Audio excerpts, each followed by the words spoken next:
T-minus 10, 9, 8, The clock is 7. operating. We're underway. Tranquility Base here. Endeavour, go at throttle up. Post von der NASA. Noch nie hat der Mainzer Sternenforscher Peter Hoppe ein Paket so sehnlich erwartet. Mehr als 4 Milliarden Kilometer hatte der Kometenstaub zurückgelegt, als er gesichert in einem Röhrchen im Labor des Wissenschaftlers ankam. Irgendwo auf einem winzigen Stück Folie befindet sich der Kometenstaub, Teilchen kleiner als ein Tausendstel Millimeter. Die erste Herausforderung für den Forscher. Zunächst einmal geht es darum, den Kometenstaub überhaupt zu lokalisieren. Das wird uns schon sehr, sehr lange in Anspruch nehmen, den Kometenstaub überhaupt zu finden. Wenn wir ihn dann gefunden haben, dann werden wir ihn in unsere Nanosims-Ionen-Mikrosonde transferieren. Und das erlaubt es uns, den Sternenstaub letztendlich innerhalb des Kometenmaterials auch zu identifizieren. 7 Jahre lang war die Raumsonde Stardust im All unterwegs, um die winzigen Staubkörnchen in einem Kometenschweif einzusammeln und zur Erde zu bringen. Als einer von weltweit 100 Forschern darf Peter Hoppe im Auftrag der NASA einen Teil dieses Kometenstaubs untersuchen. Ein Meilenstein seiner Sternenforschung. Kometenmaterial repräsentiert jetzt das ursprünglichste Material in unserem Sonnensystem. Und mit Hilfe von Laboruntersuchungen hat man jetzt die Möglichkeit, die Entstehungsgeschichte des Sonnensystems wesentlich detaillierter als bisher bekannt nachzuzeichnen. 6 Monate hat Peter Hoppe Zeit, dann soll er die ersten Forschungsergebnisse bei der NASA vorlegen. I understand. Release the tether from the BU, the radio scuff. Okay, I understand. We unsecure it from the suit, and then we attach the tether remains on the BU. That's correct. You leave the tether. I understand. Valerie?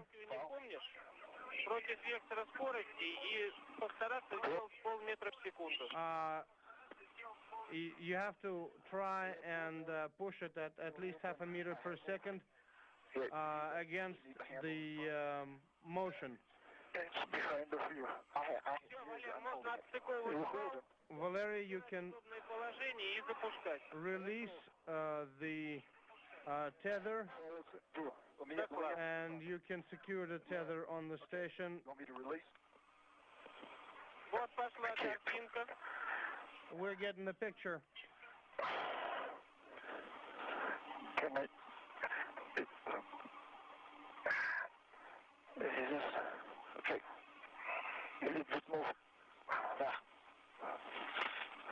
Так, ну все. All right.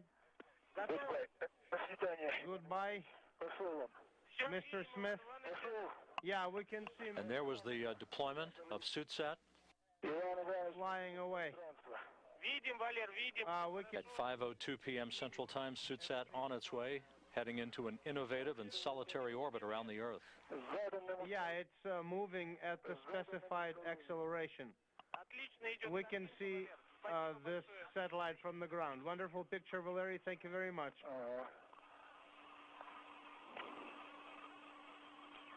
SUTSAT having been deployed over the South Central Pacific Ocean at 5:02 p.m. Central Time. Valerie? Bill? Go ahead. A scene reminiscent of science fiction movies that have depicted stranded astronauts floating away from their spacecraft. SUTSAT begins its journey, filled with ham radio equipment to transmit messages and slow-scan digital TV pictures to ham enthusiasts and students around the world. Little by little towards the FGB. The trajectory operations officer here in Mission Control reports a good deploy within the cone for safety to ensure no recontact with the International Space Station.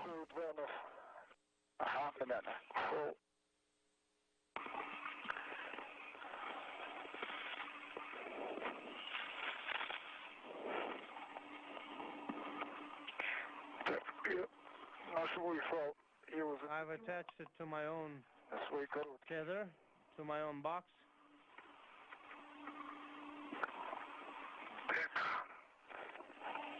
All right.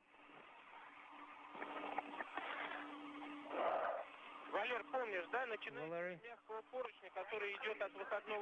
you recall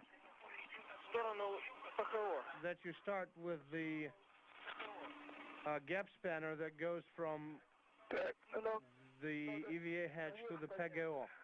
Yeah, we need to go up first. That's right, you have to go up.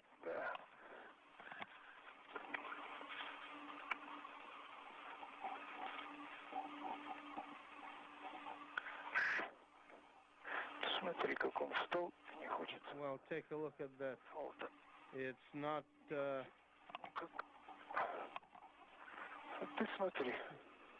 just take a look at that. It's stuck. The SUTSAT, the used Orlan spacesuit filled with ham radio gear, continuing to float away. Yeah, it's okay. About one orbit or 90 minutes from now, it should be about 8 kilometers away from the International Space Station, maintaining an opening rate of about 6 to 8 kilometers per orbit. From a device here.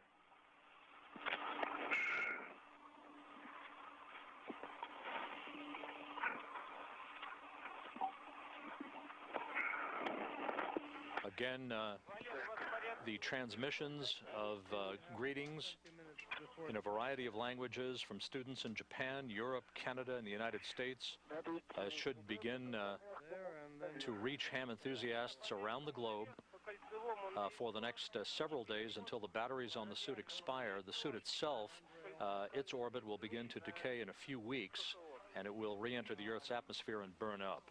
Then the circular to the docking compartment, and a radial handrail on the docking compartment to go to the PGO.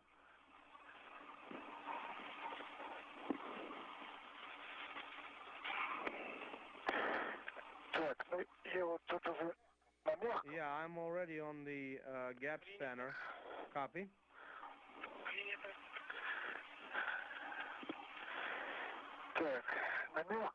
All right, moving along to the PGO.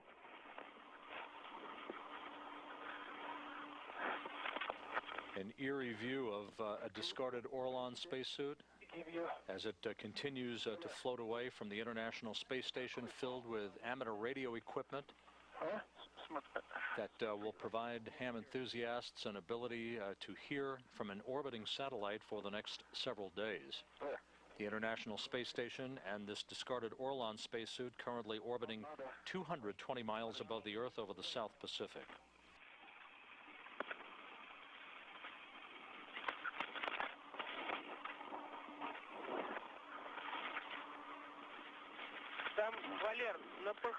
Valerie, there is a target on the PGO, so be careful there. Yeah, I can see that. Here is the Strela, the antenna, so we need to go up using the circular tether. Valerie, go ahead. When where the Strela boom is attached to the handrail, you use that handrail to go to the PGO. The gap spanner, the one that's next to the Strela grapple fixture, well, you can use the Strela.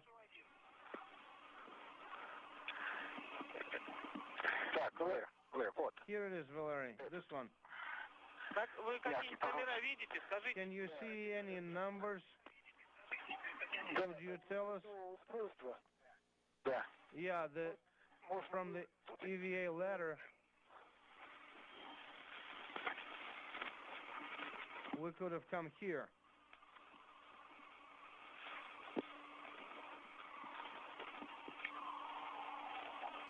With the expired Orlan suit called SUTSAT continuing to move away from the International Space Station as the station and the discarded suit move over the South Pacific at an altitude of 220 miles, approaching the southwest coast of the continent of South America.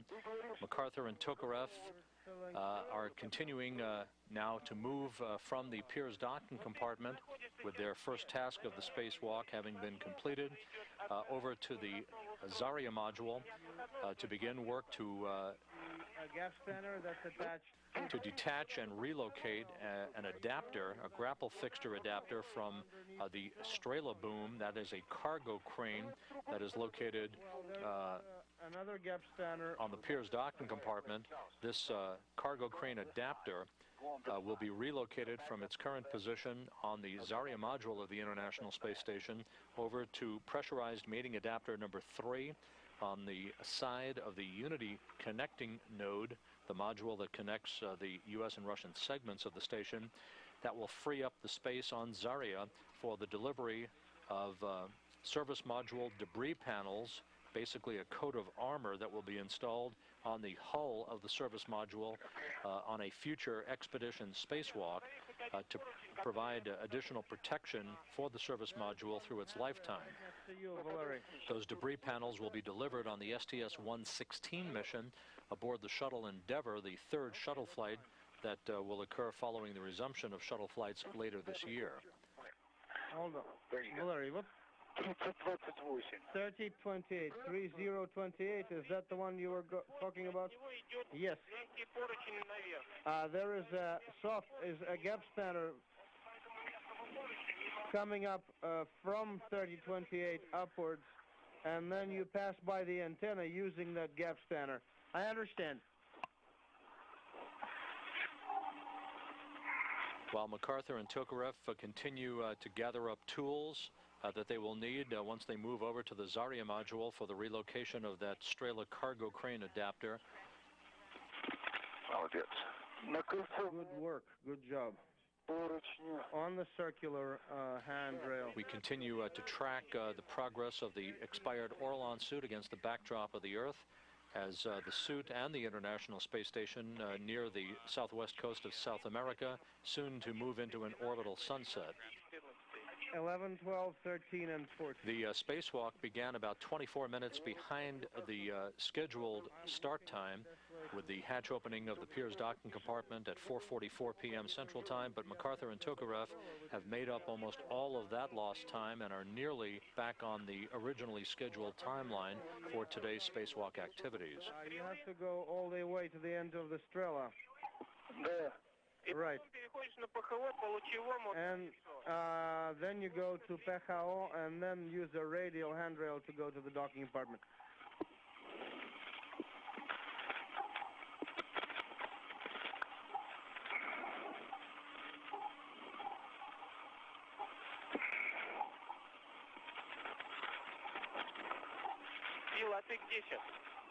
Where are you now, Bill? He's right behind me. Copy. Right next to Valery.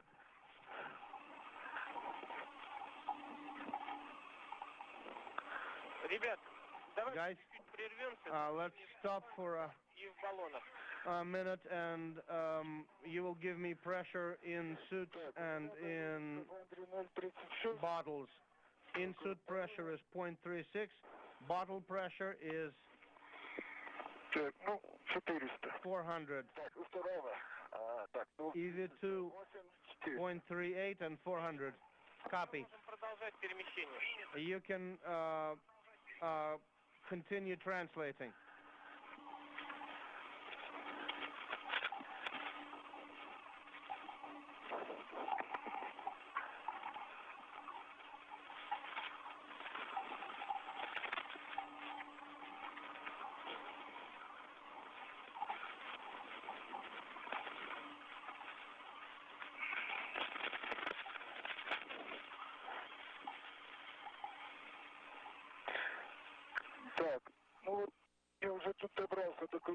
I've already gotten to the PHO, to the circular handrail. 2122, 2121. Is that correct? That is correct. 2121. And I'm on 2122. But the numbers are so worn. Так, здесь-то мы как переходим. Ребята, остановитесь, сейчас Guys, с вами поговорит. stop for a moment. Gena is going to talk to you. Да. Can you hear me, Valery? Слушаю. Yes. Валерий, Слушаю. Go ahead. внимательнее, вот еще раз давление в скафандре по манометру. Take a look at the in-suit pressure once again from your pressure gauge. Так, у меня 0,39. I am 0.39. Принято, спасибо. Copy, thank you. Все, продолжаем. Okay, you can continue. Ну что, переходим на ПГБ, Валер. Там You can go on 15:00. to the FGB to 1501 or 1500. I'm attached to 1500 right now. Поднимайся Copy. 15:01. You can go up 3. to 1501, 02, 03, И 04. and 04. Over the southern tip of South America, just over Tierra del Fuego, there is continuing video of SUTSAT, the expired Orlan spacesuit that was shoved away from the International Space Station about 13 minutes ago by cosmonaut Valery Tokarev to complete the first task of today's spacewalk, the second spacewalk for Expedition 12 Commander Bill MacArthur and Tokarev on this mission.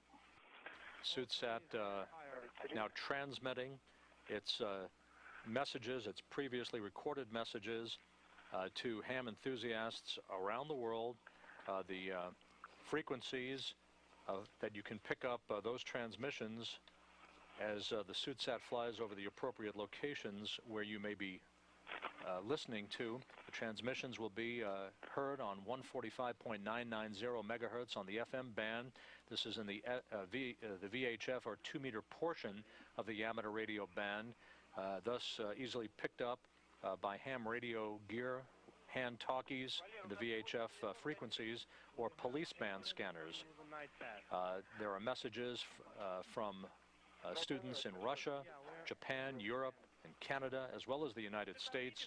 The messages in English from the United States provided by schools in the Silver Spring and Burtonsville, Maryland area.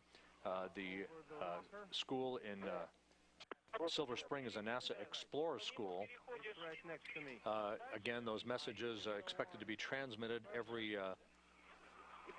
30 seconds or so, along with a slow scan television image for folks with more sophisticated ham radio equipment that can be picked up, along with telemetry that is downlink messages that provide suit condition, temperatures, the condition of the batteries for the next few days until the batteries on that suit expire.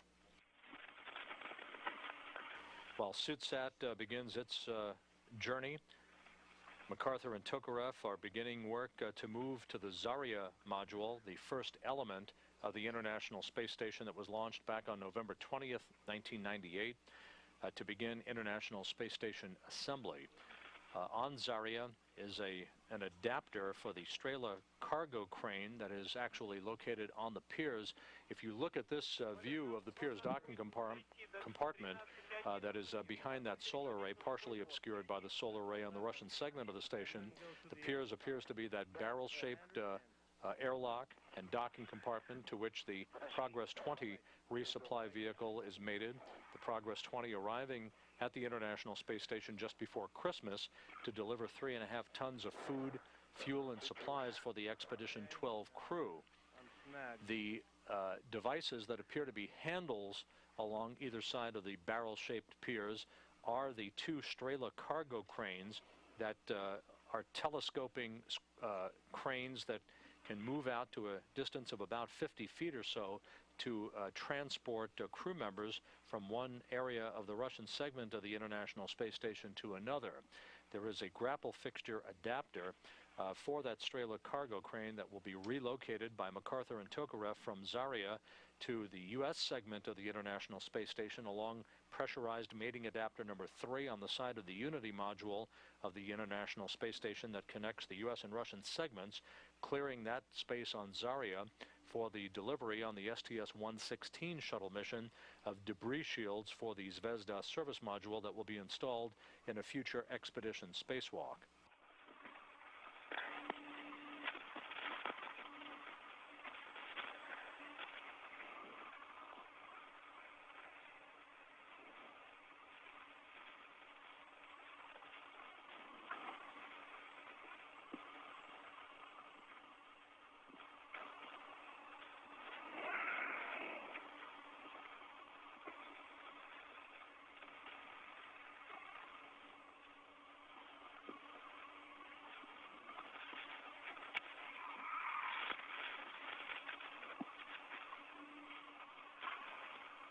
Валер, вы где сейчас? Скажи. Valery, where are you now? 4 минуты до тени, надо будет... You have 4 minutes to the night pass. We need to make some decisions. Ну, вот здесь вот, как раз Well, here is the handrail that you were talking about. я до него, I'm there already. по которому надо The one that we need to use to move to the other side. рядом. Ага, понятно. Understand? Да. Go ahead and go to the Самого гермоадаптера. starboard side, and then you can use that to get to the pressurized adapter. Okay. A good view of Valery Tokarev and Bill MacArthur as they continue to make their way, translating along handrails about halfway down the longitudinal axis of the Zarya module to move into the correct position where they will temporarily stow a tool carrier on 2 handrails prior to the removal of that Strela cargo crane adapter from a grapple fixture on the Zarya module.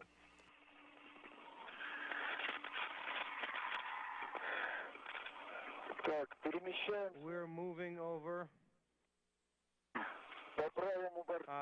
along the starboard side. Copy. Towards the pressurized adapter. Yes. В сторону Гаи. Towards the GA. Валер, там вот здесь вот сейчас вы раму проходите белая. Она Valery, you're passing by a white frame right now. Is it intact? пусть стоит. Оранжевая. Yeah, it's there. It's a frame, just like any other frame. 15-25. I'm on handrail 1325, and Bill's right next to me.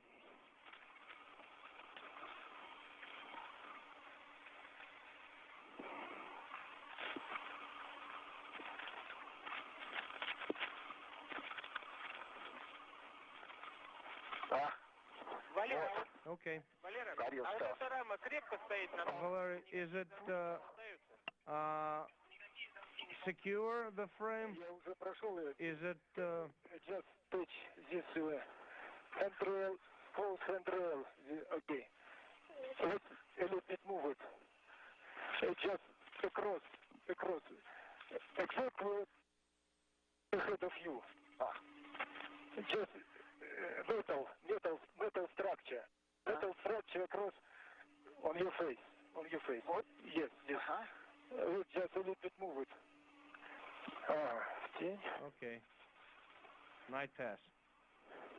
Это ты дошел до кольцевого 1350, который на You are on конструкции такой коробкой, да? 1350. That's the circular handrail you're at. That's right next to the box. I'm on 1320, and then 1070 and 79. Okay, I understand.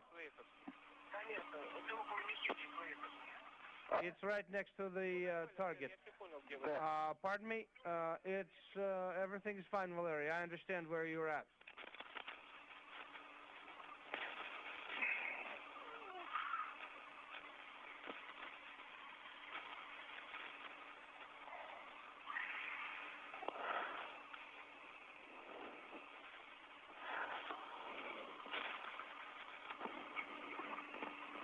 Ну вы уже в тени, да, Валер?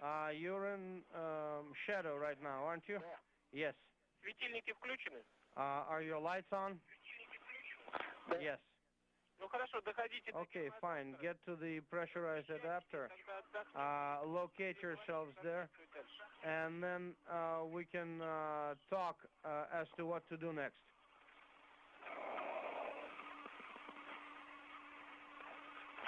Так, а здесь переходить 1038. And here I'm supposed to use 1038. Ну ты А 10 Is that 7,9, the one? 38 переход. Yeah, 1079 to 1038. да. Okay, understand.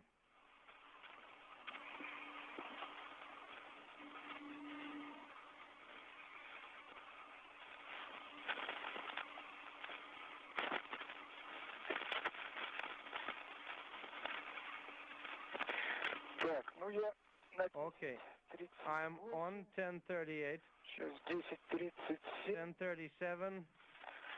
То есть это уже So I'm somewhere next to the adapter.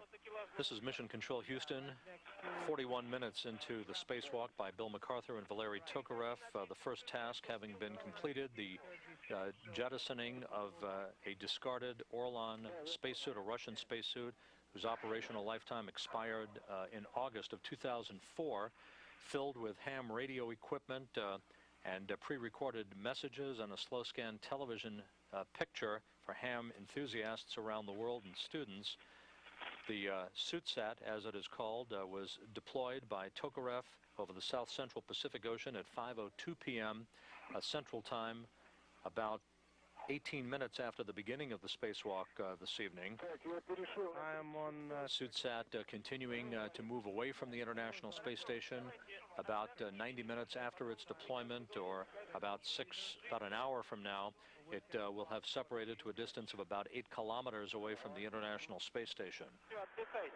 The crew continuing to make its way handrail over handrail down the length of the Zarya module of the International Space Station to a point where they will temporarily stow a tool carrier and remove a Strela cargo crane adapter from a electrical grapple fixture on the Zarya module to relocate it on the U.S. segment of the International Space Station on a pressurized mating adapter.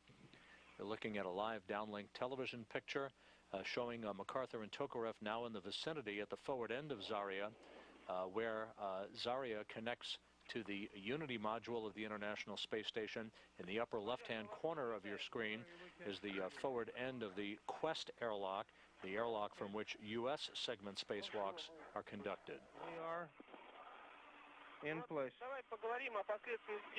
Let's talk about what we are to do next. Okay. The first thing that we wanted to do was to secure the KPO next to the SVS target, next on the pressurized adapter between handrails 30 and 35. Between 30, here is 30, and where is number 30? 5.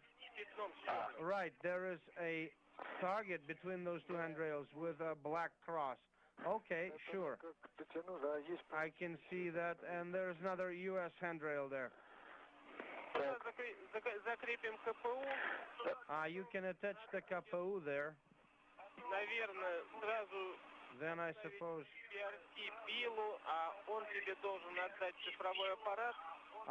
you can give the BRT to Bill. He's supposed to give you the camera, the digital camera, which you are supposed to secure to the OTA. And then we can work to remove the adapter. Understand. Take another 5 minutes and then approach the adapter, and I will give you reference points.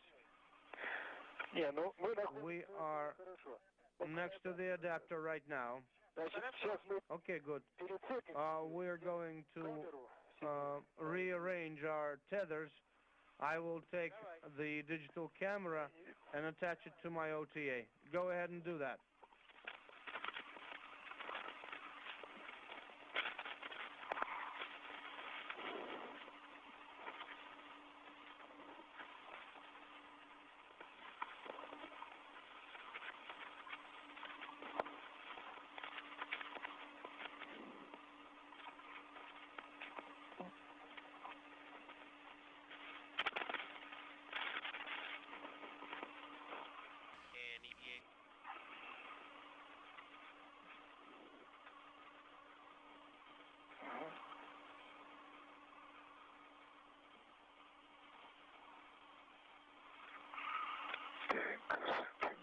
Okay, attached. Wait. While MacArthur and Tokarev continue to secure tools and equipment on handrails at the forward end of the Zarya module in preparation for the removal of the Strela cargo crane adapter that they will then transport over to the U.S. segment of the International Space Station to affix onto pressurized mating adapter number 3 on the side of the Unity connecting module. Here in the International Space Station Flight Control Room, Flight Director Kwatsi Alabaruho is beginning work to coordinate the handover of spacewalk control from the Russian Mission Control Center in Korolyov outside Moscow to this flight control team in the International Space Station Flight Control Room here at the Johnson Space Center in preparation for the next task after this Strela adapter relocation is complete, that being the safing of the internal cutting mechanism on one of 2 redundant cable systems on the mobile transporter of the truss system of the International Space Station to prevent any inadvertent cutting or severing of the trailing umbilical system cables that provide power, data, and video from the S0 truss of the International Space Station to the mobile transporter that moves along the rail system of the station to position the Canadarm2 robotic arm for robotic assembly work. One of those 2 redundant cables was inadvertently severed by its internal cutting mechanism back on December 16th through an internal mechanical failure that is as yet unexplained to prevent the backup or redundant cable on the zenith or top side of the mobile transporter from doing the same. The safing bolt in that internal mechanism will be driven into place by Bill MacArthur through the assistance of Valery Tokarev. That activity was added to the spacewalk as a result of the December 16th incident. Yeah, that's what I was looking for, the short tether. This is the 4th spacewalk in the career of Bill MacArthur. His first 2 spacewalks conducted during the STS-92 mission in October of 2000 that delivered the Z1 truss to the International Space Station as well as pressurized mating adapter number 3.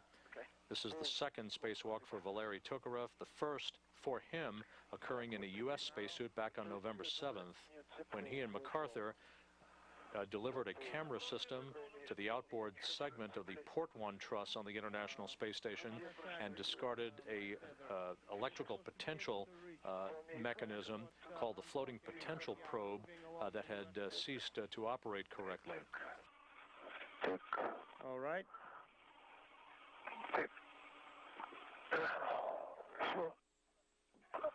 I've been able to reach.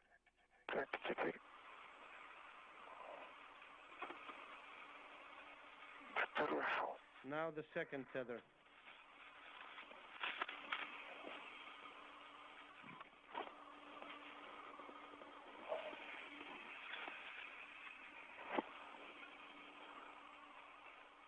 Right. MacArthur and Tokarev are securing U.S. safety tethers on pressurized mating adapter number 1. That is the connecting tunnel, if you will, that mates the Unity module with the Zarya module, basically the bridge that crosses the U.S. and Russian segments of the station. And that's it.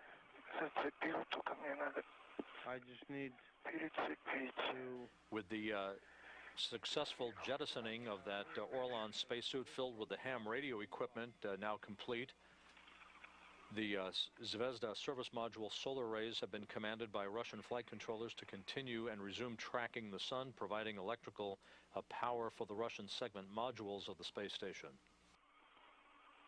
Now 50 minutes into today's spacewalk, the crew just about right on the timeline, having made up lost time with the spacewalk actually having gotten underway 24 minutes behind schedule.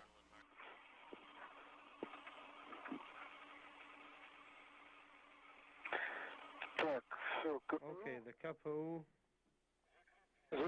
is secure. Copy. And you have the handrails that you specified. So you have the camera and Bill has the PGT. Yes, I have the PGT. Now, Valery, take a breather and let's talk.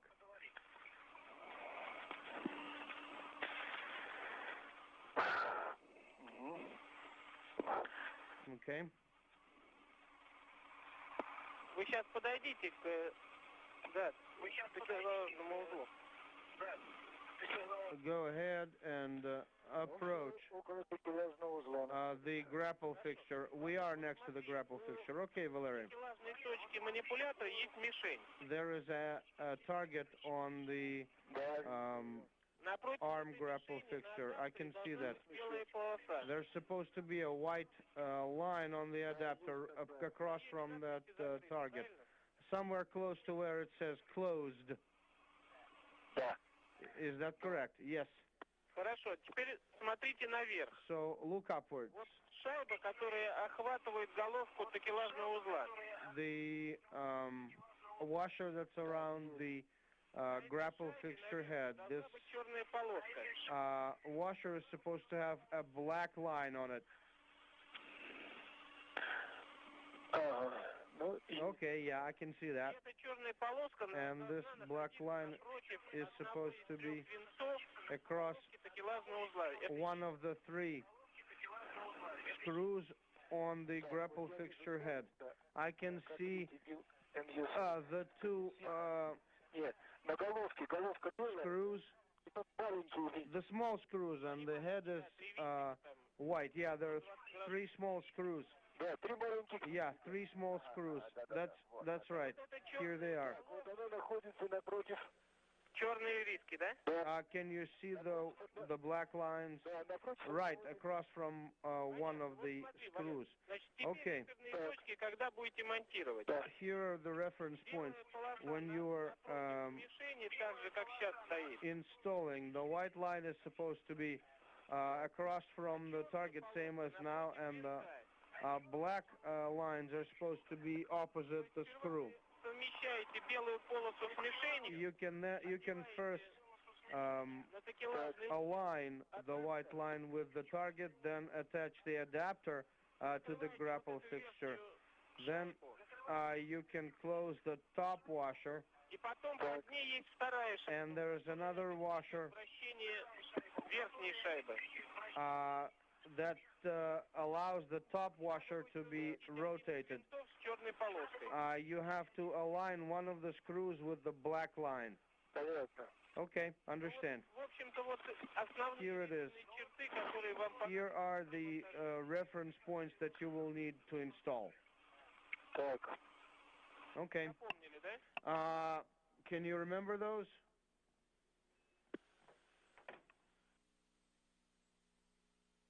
This is Mission Control Houston, 54 minutes into today's spacewalk by Bill MacArthur and Valery Tokarev, the two extravehicular crew members clad in Russian Orlan spacesuits.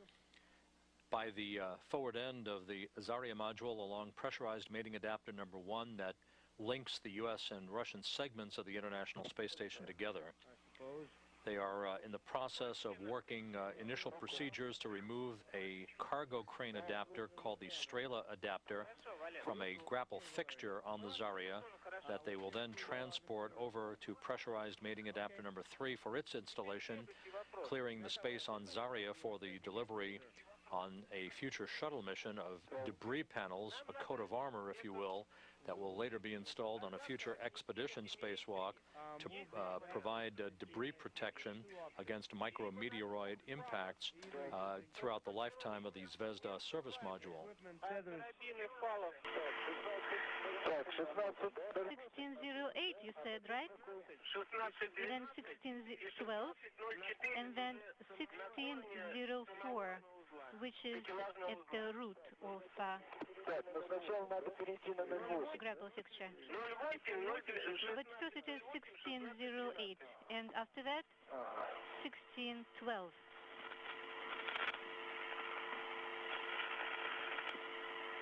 MacArthur and Tokarev now in the vicinity of pressurized mating adapter number 3, where they will spend the next few minutes installing that Strela cargo crane adapter on a grapple fixture on pressurized mating adapter number 3.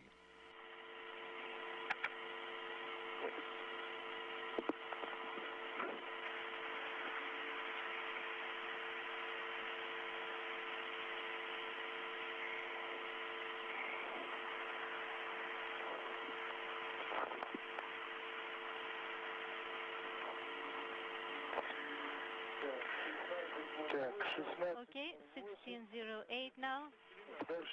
And after that, 1612.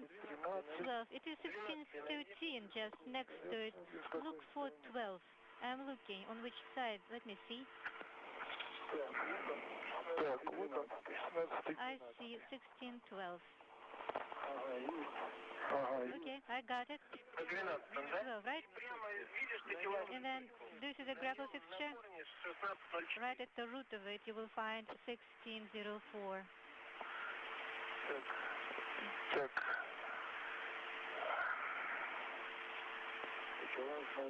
Такелажная точка. Grapple fixture, where is it?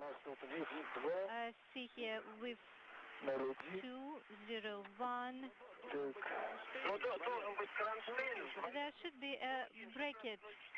Look for handrail 1604. Okay, 1604. Так, 1604, наверное. It is probably closer to the bottom on the other side. Actually, you can see it from 1612. Oh, I see, I found it, 1604. It is sort of at the root, at the foundation of the grapple fixture. And this is where you're supposed to install your adapter. That's why go ahead and unhook it together, and then you will have to install it. Okay, let me get positioned here. Probably you will stay within 16. As MacArthur and Tokarev begin work to install that Strela cargo crane adapter on a grapple fixture on pressurized mating adapter number 3 along the Unity module of the International Space Station. This view from the outboard camera on the starboard truss, or S1 truss, of the station, showing the Destiny Laboratory, the centerpiece of the U.S. segment of the International Space Station on your left, and in the top center portion of your screen, the Quest airlock, from which U.S. clad spacesuit spacewalks are conducted. MacArthur and Tokarev conducted a spacewalk in U.S. suits back on November 7th, the first of the 2 spacewalks of this expedition. On the upper right-hand corner of your screen is the Progress 20 cargo craft that is mated to the Piers docking compartment, the airlock from which tonight's spacewalk was conducted. Bill, okay, says Bill. From your BRT. Now, this view from the Port 1 camera that MacArthur and Tokarev installed back on November 7th on the outboard section of the Port 1 truss. You can see pressurized mating adapter number 3. You're looking right down the barrel of that docking adapter, pressurized mating adapter number 3, which is attached to the side of the Unity module. You can see MacArthur and Tokarev here working to begin the installation of that hubcap-shaped Strela cargo crane adapter onto PMA-3, as it is known. The mark should be aligned. Right, you should do that to avoid difficulties later on. Okay, I will have to tune it a little bit. It is not exactly aligned yet. We can see you guys. Good. We are broadcasted live.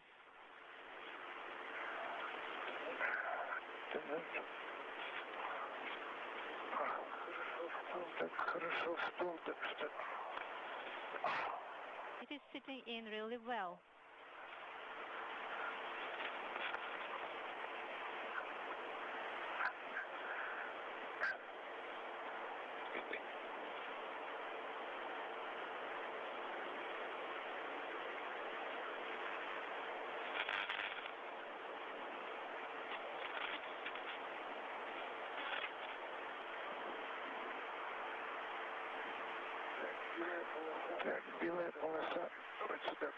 Wait a bit. Wait a bit, Bill. I'll have to rotate it. Okay, this way, this way. This is okay now. Normal. Okay, we can start rotating. Make sure the watch is on. It is on. I have already done that. And the black mark should be next to a screw. This is done. And I'm screwing it in. Very good. And do you see that black mark?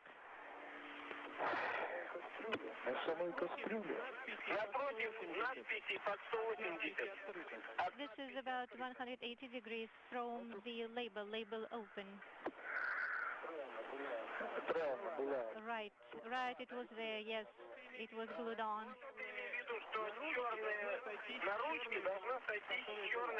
A good view of Bill MacArthur and Valery Tokarev, 1 hour, 24 minutes into tonight's spacewalk, working right on the timeline, having made up lost time at the beginning of the spacewalk that began about 24 minutes behind schedule at 4:44 p.m. Central Time today. As we pass out of range of the tracking and data relay satellite system, MacArthur and Tokarev working to install that Strela cargo crane adapter that was removed from the Zarya module from a grapple fixture on the Zarya module on the Russian segment, now being attached to pressurized mating adapter number 3 on the U.S. segment of the International Space Station on the side of the Unity node, that is the connecting node between the U.S. and Russian segments of the complex.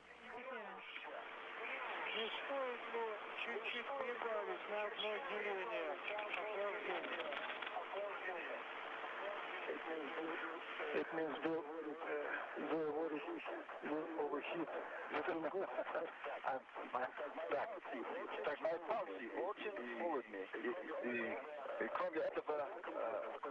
Here in the International Space Station Flight Control Room, Flight Director Quatziala Barujo will be coordinating momentarily the handover of control of this spacewalk from the Russian Mission Control Center to the control center here in Houston. Ala Barujo on the right side of your screen, joined on console for the spacewalk by spacecraft communicator Kevin Ford in the middle of your screen, astronaut Kevin Ford, and to his right on the far left of your screen, Mike Full, who was the commander of the Expedition 8 mission 2 years ago, and who is the most experienced U.S. space traveler in history.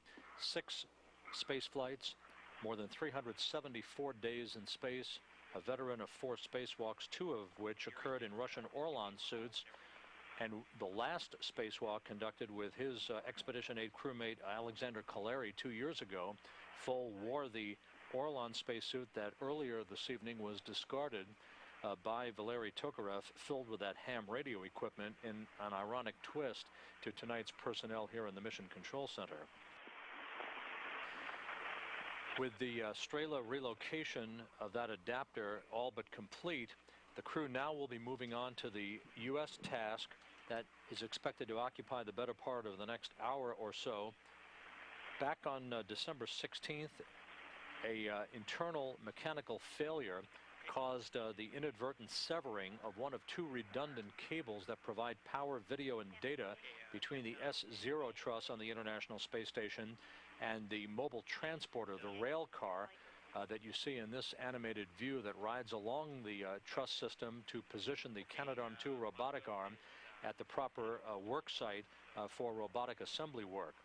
That mobile transporter is the rail car providing the drive mechanisms and which moves the mobile base system along the rail of the International Space Station truss segment.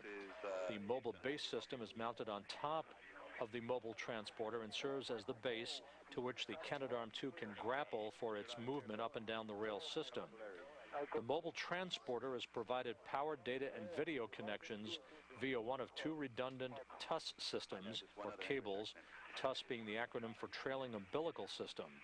Bill and Valery, I'm... Valery, where is your safety tether? Oh. You see it? Is it across me? Yes. Okay. All right, very good. I see it's free now. Okay, Mike, we're going around the afghan cone of the node. That's correct, Bill, and just before you set off, I'd like to verify your tool configuration. We're just going to do a very short one here. I don't know that we can change it now, but go ahead. We'd like to verify that Valery has a digital camera and a trash bag. Digital He does? Yes, I have digital camera. And a trash bag. And trash bag. And Bill, you have the PGT with the 6-inch extension and the 7/16. That is correct. That's correct, and I verified it was functional before we left the KPU. And Bill, the other check we want is the PGT number, and to verify the PGT is operational. Okay, as I said, I verified it was operational before leaving the KPU, and I don't remember the number. I'll tell you when we get to the work site. Okay, we copy. All right, well, as you translate on the USOS, please ensure your bungee tether does not become fully stretched and move it less than about 1.5 feet per second. Okay. All right. Okay, you have a go now to translate to the Zenith IUA. And Bill, you lead. Roger. Spacecraft communicator Mike Foale now serving as the communicator for this portion of the spacewalk where the U.S. task along the S0 truss is being conducted. 1604. And you'll be moving on to 1612 Okay. and 1608 and then 1605. I see you're on the node now.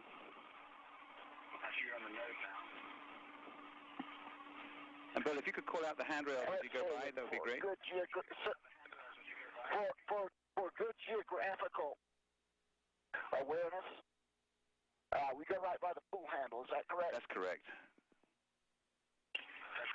All right, I'm on the pool handle. Then you're transitioning to the airlock. Where to from the pool handle? To the airlock 0523 handrail. All right, stand by a second. Okay. All right. Now that we're in the sun, it is getting warmer.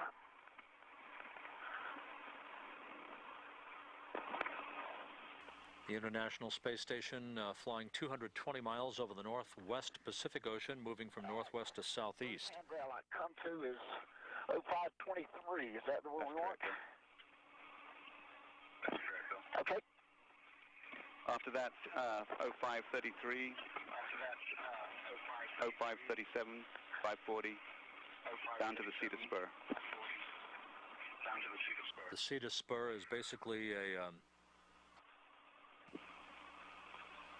a rod that serves as a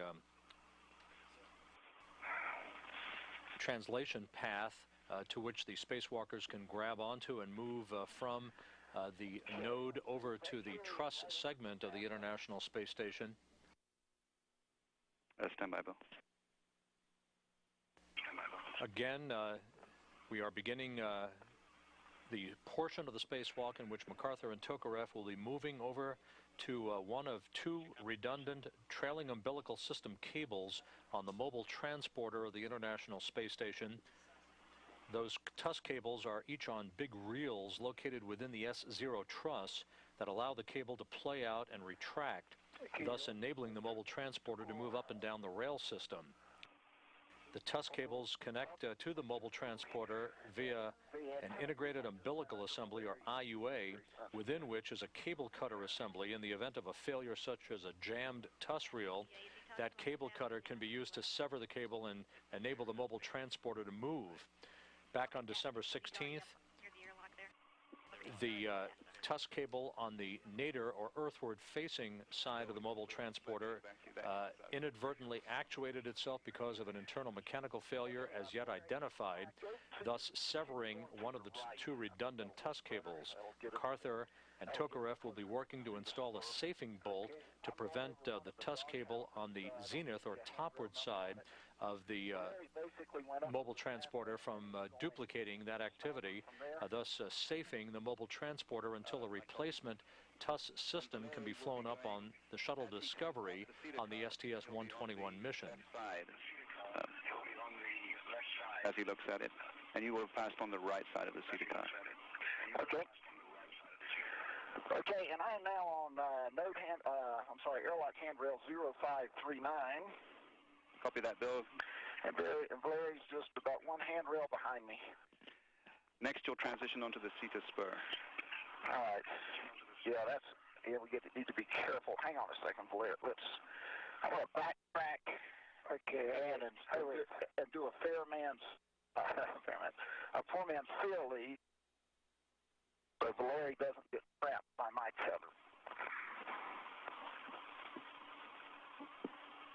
MacArthur and Tokarev moving carefully, handrail by handrail, over to that so-called CETA spur. You can see it almost in the just off to the middle of your screen to the left. That is basically a connecting pole that connects the Quest airlock to the truss system of the International Space Station, a translation path for spacewalkers. We copy a poor man's fair lead around 541. Correct.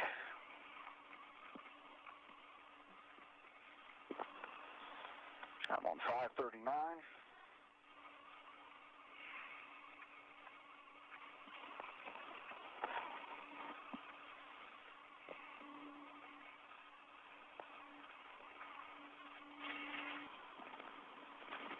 This is Mission Control Houston. To recap, after several attempts to drive a safing bolt into place in the internal cable cutting mechanism for the trailing umbilical system, which is essentially the system that provides power, data, and video to the mobile transporter rail car on the truss system of the International Space Station from the S0 truss. Back on December 16th, one of two redundant trailing umbilical system cables that play out to enable the rail car to move up and down the truss itself was inadvertently severed by a cable cutting mechanism in the internal housing of that trailing umbilical system's integrated umbilical assembly. Okay, let me take one from this side. To prevent a similar occurrence from happening because of this unexplained mechanical failure that actuated the cutting device back on December 16th, the crew was directed to use a pistol grip tool, which is a sort of high-tech screwdriver, to drive a safing bolt in place that would have prevented a repeat of the incident on December 16th. Bill MacArthur tried several times to drive that bolt into place, but it did not provide the proper torque. He backed the bolt out, then drove it back in, tried several times to do that, and with it becoming increasingly apparent that the bolt was either stuck or stripped for some reason, the decision was made to pull extra slack onto the cable, to pull about 6 additional inches of the cable out of the cutter itself, and the cable then was pulled out of the cutting mechanism and wire tied to a handrail by the mobile transporter, thus creating the same effect of placing the cable out of harm's way from the cutting device itself. The cover to the cable cutter is now closed. That task now complete. This entire trailing umbilical system cable mechanism, the real assembly itself, will be replaced on the STS-121 mission on the Shuttle Discovery later this year upon the resumption of shuttle flights, when spacewalkers Piers Sellers and Mike Fossum carry up and do a replacement of the removal and replacement of the entire cable cutting device and the cable reel mechanism during the second of 3 spacewalks on the STS-121 mission. So with the TUS cable having been wire tied to a handrail to complete this task, control of the spacewalk now will be handed back over to the Russian Mission Control Center in Korolyov outside Moscow, as the crew members now will make their way back from the S0 truss of the International Space Station to the Piers docking compartment for the next task, which will be the removal of a canister of experiments housing microorganisms that has been exposed to the microgravity environment of space for some time. Now to proceed back to the PMA 1. To the PMA 1. All righty then. Okay. Okay, let's press it if you wish. Or just check something. Now we're finished. We're finished. We're complete. Very complete. We did the best that we could. Yeah. Okay. I don't know how long for the sunrise. Would you like to wait for sunrise to go back? That would be fine with me. Okay. Yes, sweet. Okay.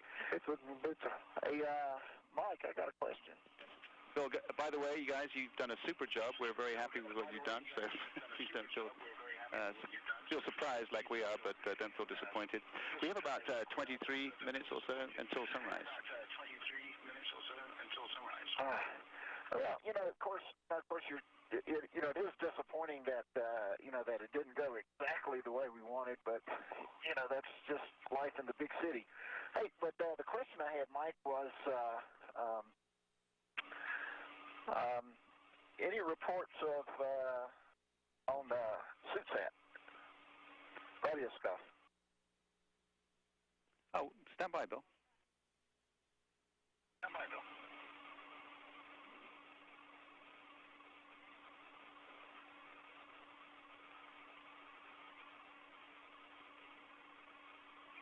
And Bill, we're hearing that Japan has been listening to Ivan Ivanovich. Really? Well, that's just outstanding. Japan's got a real active amateur. You can any time of day or night, if you pass over Japan, you can. There'll be folks happy to talk to you. It's a beautiful sight. Yeah, I've talked to something like 96 or 97 different countries since we've been up here. And how many people, I guess? You multiply that by 100 each time. I think it's like somewhere in the neighborhood of 1,000 contacts or something. But interesting ones. I talked to a fellow in Antarctica. And then yesterday I talked to folks who were on board a vessel en route to Peter Island in the Antarctic. Wow, well, Bill, there's always a plus and a minus. If you talk to 1,000 people, it's a great pleasure, of course, but then you do those things called QSO cards afterwards. Well, I think the Aris folks are just really kind to take care of that. They're a great team, yeah.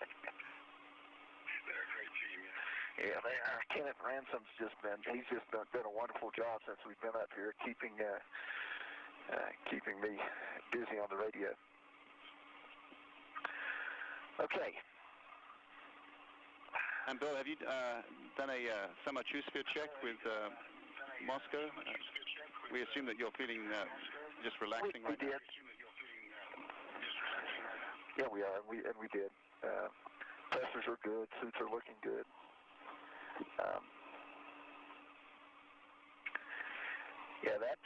But this, opening, closing a hook, or two hooks from handrail to handrail, that's a good workout. Yes, Bill, and that's a good reason why you should take your chance to rest while you can in the dark. And you're coming up over Africa. You're coming up over Africa right now, the Ivory Coast. There's supposedly an amateur radio operator there, but I haven't been able to raise him yet.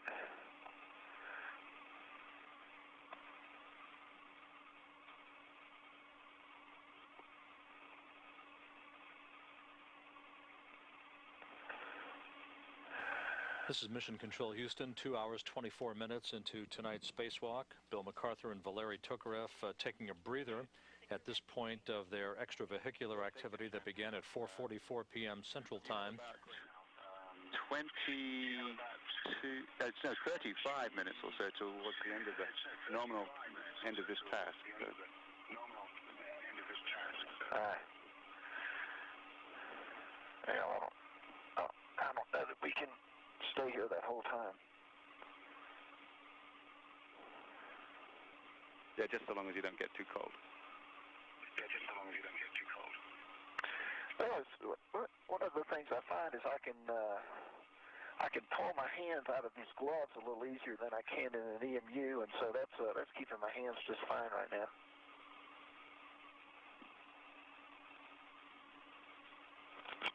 Do you feel the handrails getting very cold in the middle of the night like you are now? Absolutely. That's why I'm not holding on to anything. Yeah, copy. It's the upside of having a BRT.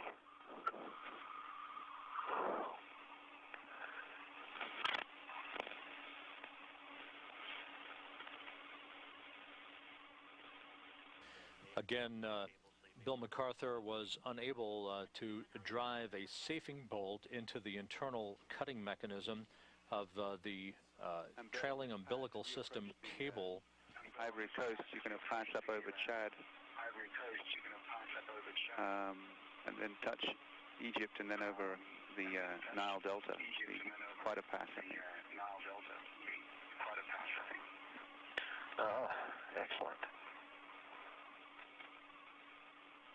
Spacecraft communicator Mike Foale talking to MacArthur as the International Space Station crosses the equator, approaching the west coast of Africa, moving from southwest to northeast in an orbit inclined 51.6 degrees to either side of the equator.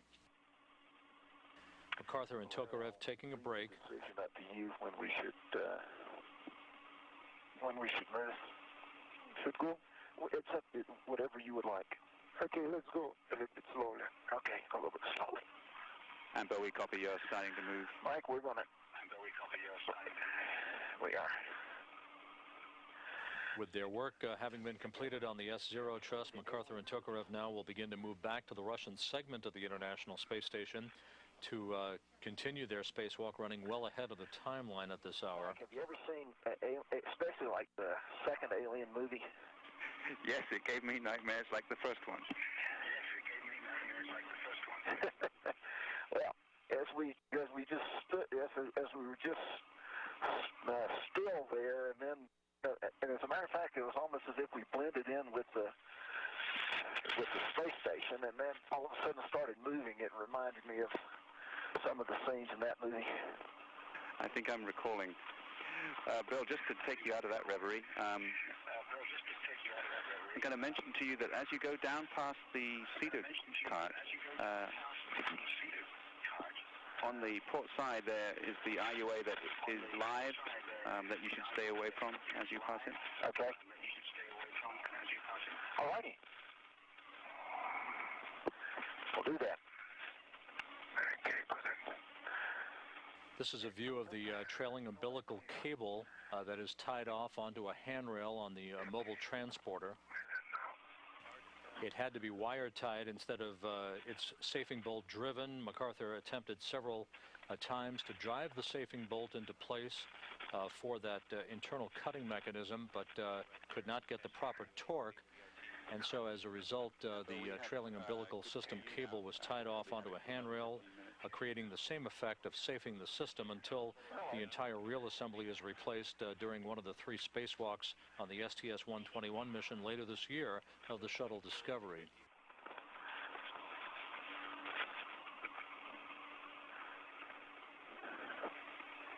Okay, let's see. I can see my slide, my tether. Yeah, look, it's a little bit.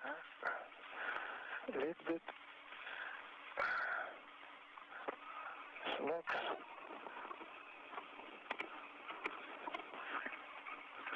Okay, I'm holding it down low. I need to release my. I'll do that.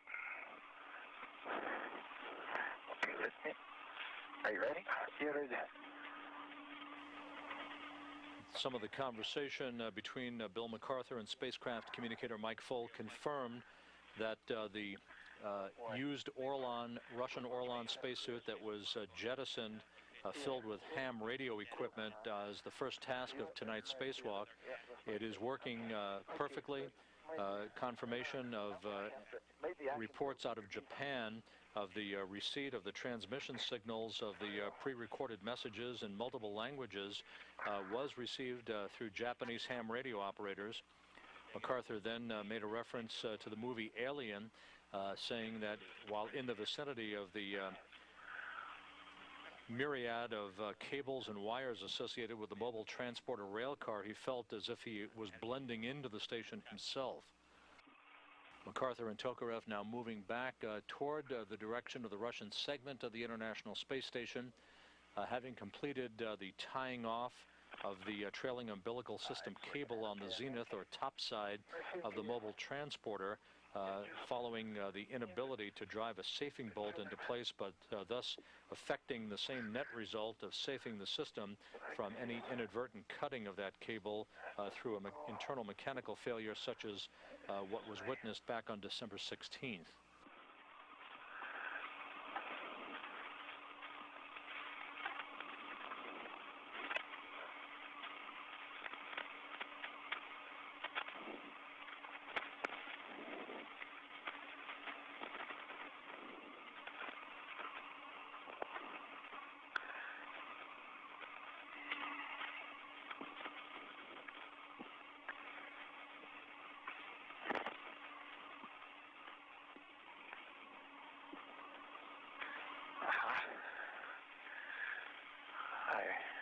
What a beautiful spacecraft this is. Well, Bill, you've been taking great care of it. Thank you. You and Valeri. You and Valeri. Okay.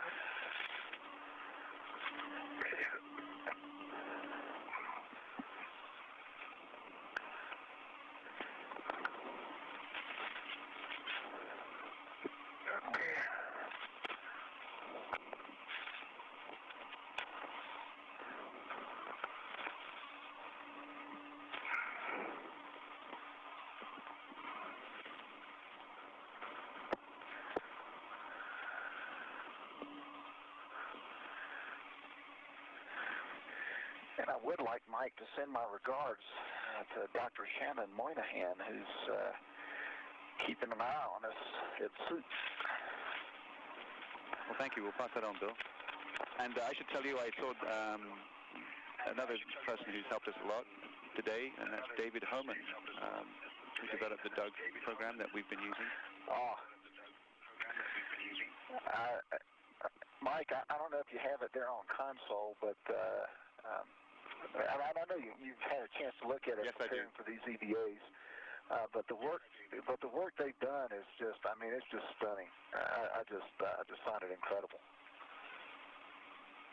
Well, it's a major tool down here for us, and it's on the console, blinking away at me as you speak. It's almost as if it's following you along.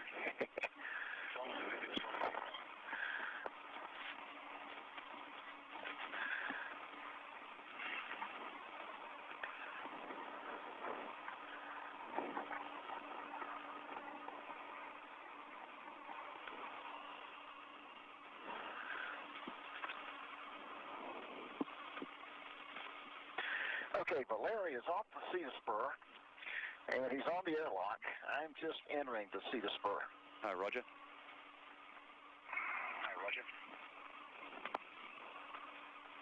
And Bill, we have some images of you. It's a little bit like watching a night dive.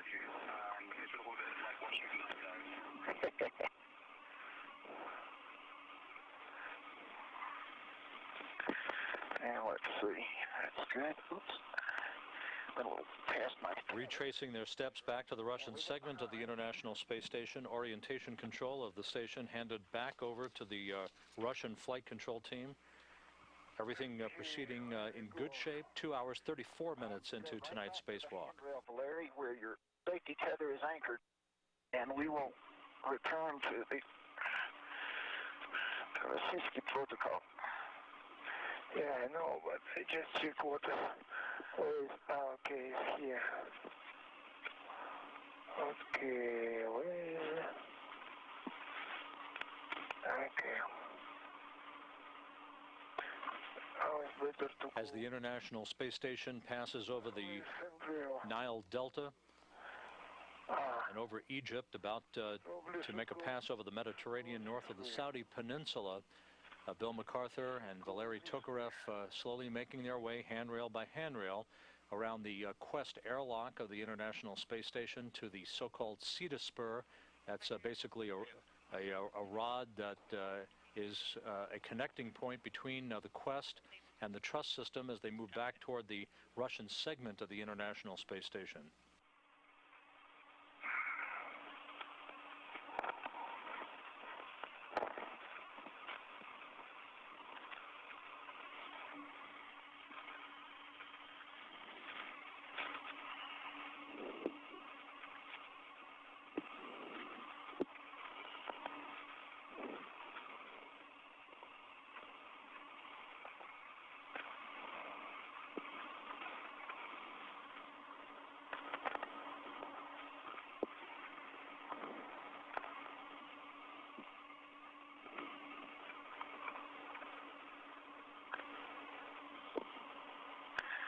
looking good, Valeri.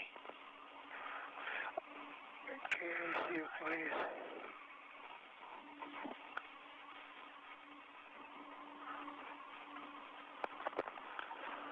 Okay.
And Bill and Valeri, I think I see you just about reaching the node PMA interface.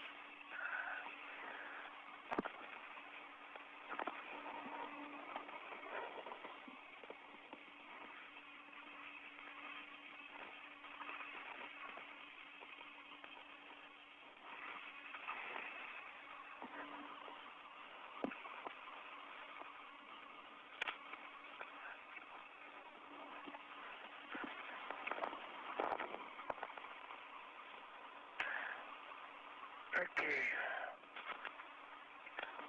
And Bill and Valeri, when you are in position at PMA handrails, tell us and we will hand over back to Moscow through flight director here.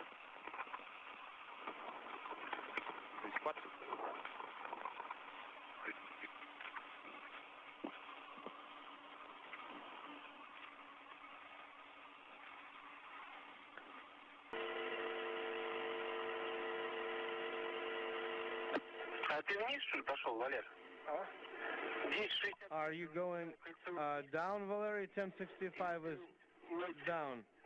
Or did you tell me the number wrong? While I was being while I was securing myself, I was next to the target. 1038 is next to the target. Well, we were there on 36 and 38, and the cross... Again, the net effect of having to go to a contingency plan to wire tie the cable out of its internal mechanism is that the mobile transporter now has no capability of moving up and down the rail system of the International Space Station. There were no plans to have to move the mobile transporter before the STS-115 mission, when it will come into play to move down to the port side of the truss system of the station to properly position the Canadarm2 robotic arm for the installation of the next two truss segments on the port side of the complex. The STS-121 mission, which will be the next shuttle mission once shuttle missions resume, was scheduled to have Piers Sellers and Mike Fossum replace one of the two internal TUS cable reel assemblies, the one that was severed on the nadir or bottom side of the mobile transporter. There will have to be discussions undertaken over the next few weeks to determine how the Zenith integrated umbilical assembly for the mobile transporter can be placed back into operation, but without the use of its cable cutting device. So further work will be undertaken over the next few weeks and months as Efforts will be underway to restore the full operation of the mobile transporter on the rail system of the International Space Station. At the moment, it cannot move now that the trailing umbilical system cable on the Zenith side is wire-tied outside of its internal cable-cutting mechanism.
We're getting the picture and we can see you move.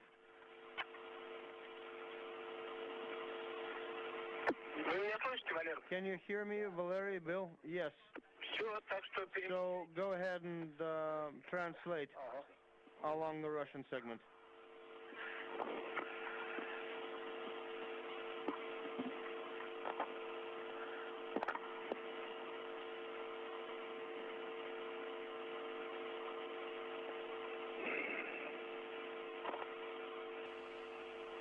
2 hours, 57 minutes into the spacewalk, MacArthur and Tokarev continue to make their way along the Russian segment of the International Space Station back toward the Pirs docking compartment for the removal of that biorisk container of microorganisms. Meanwhile, reports are coming in of weak but audible transmissions from the SUTSAT, the discarded Russian Orlan spacesuit. Ham radio operators here at the Johnson Space Center who are involved in the amateur radio operations for the International Space Station are reporting that operators in Japan, Uruguay, southern Argentina, and Europe have been able to faintly receive signals from the SUTSAT as it orbits the Earth. They expect stronger signals from SUTSAT over the next several orbits. The SUTSAT's batteries are expected to last for a few days, enabling the downlink of transmissions over the amateur radio frequencies, 145.990 megahertz on the FM band. So although SUTSAT is transmitting faint signals that are being heard on the ground, those signals are expected to strengthen over the next several orbits.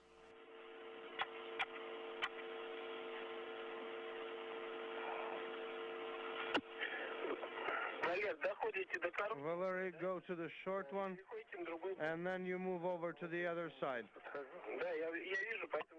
Yeah, that's where we're approaching right now. Yeah, I can see, that's why I'm reminding you.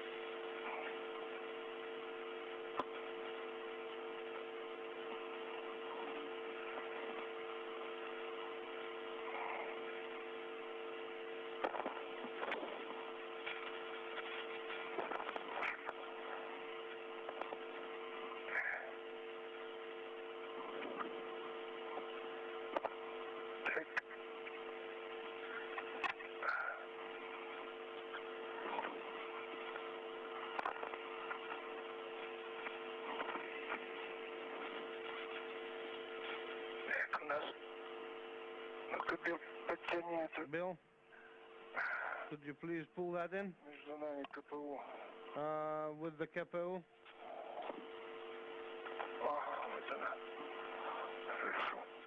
That's right.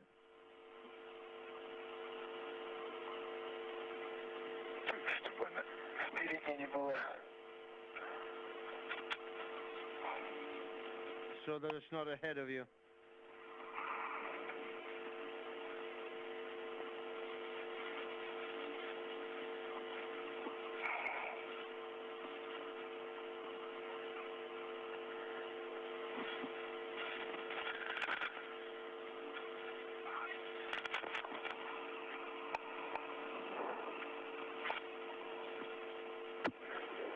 Valery, Bill, did Houston tell you about Ivan Ivanovich?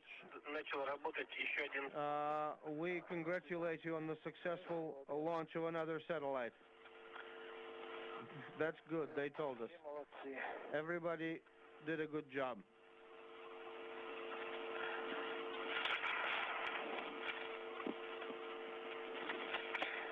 This is Mission Control Houston. Ivan Ivanovich, the affectionate name for the suitsat, the discarded Russian Orlan spacesuit that is transmitting messages to the ground to ham radio operators and students throughout the world. The port side, 1504 302 0100.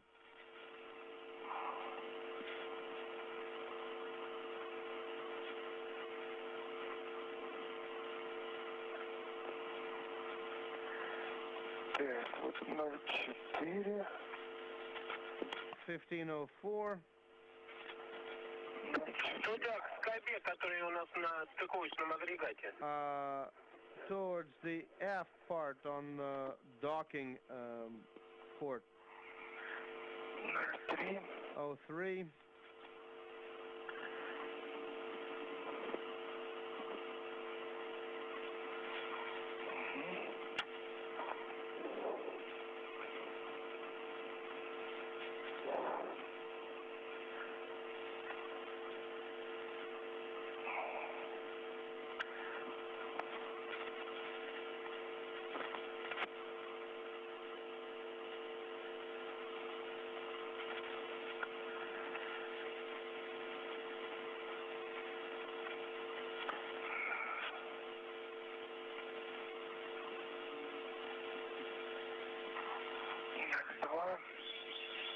Oh, 02.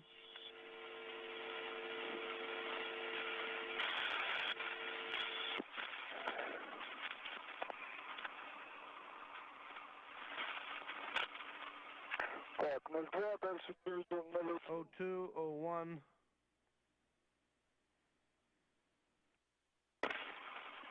А?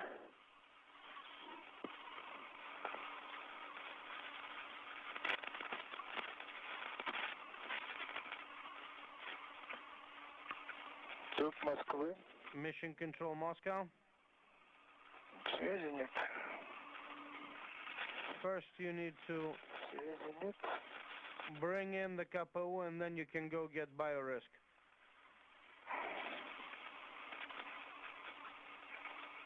Can you hear me, Bill? Да.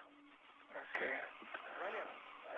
Valery, Да, go ahead. да, да.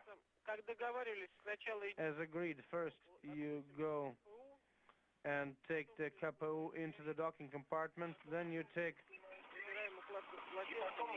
pictures of biorisk, then you pull the towel carrier and proceed. I'm right now on handrail 1501. We need to go on to 1500. Next. That is correct. And what do we do after that?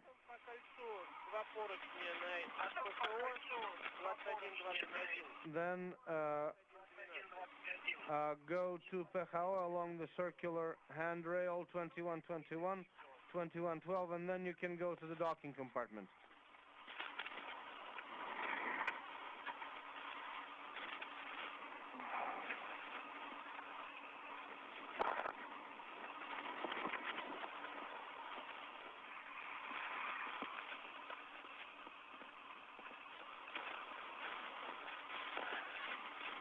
This is Mission Control Houston, 3 hours, 5 minutes into the spacewalk. MacArthur and Tokarev making their way back to the docking compartment, the Piers docking compartment.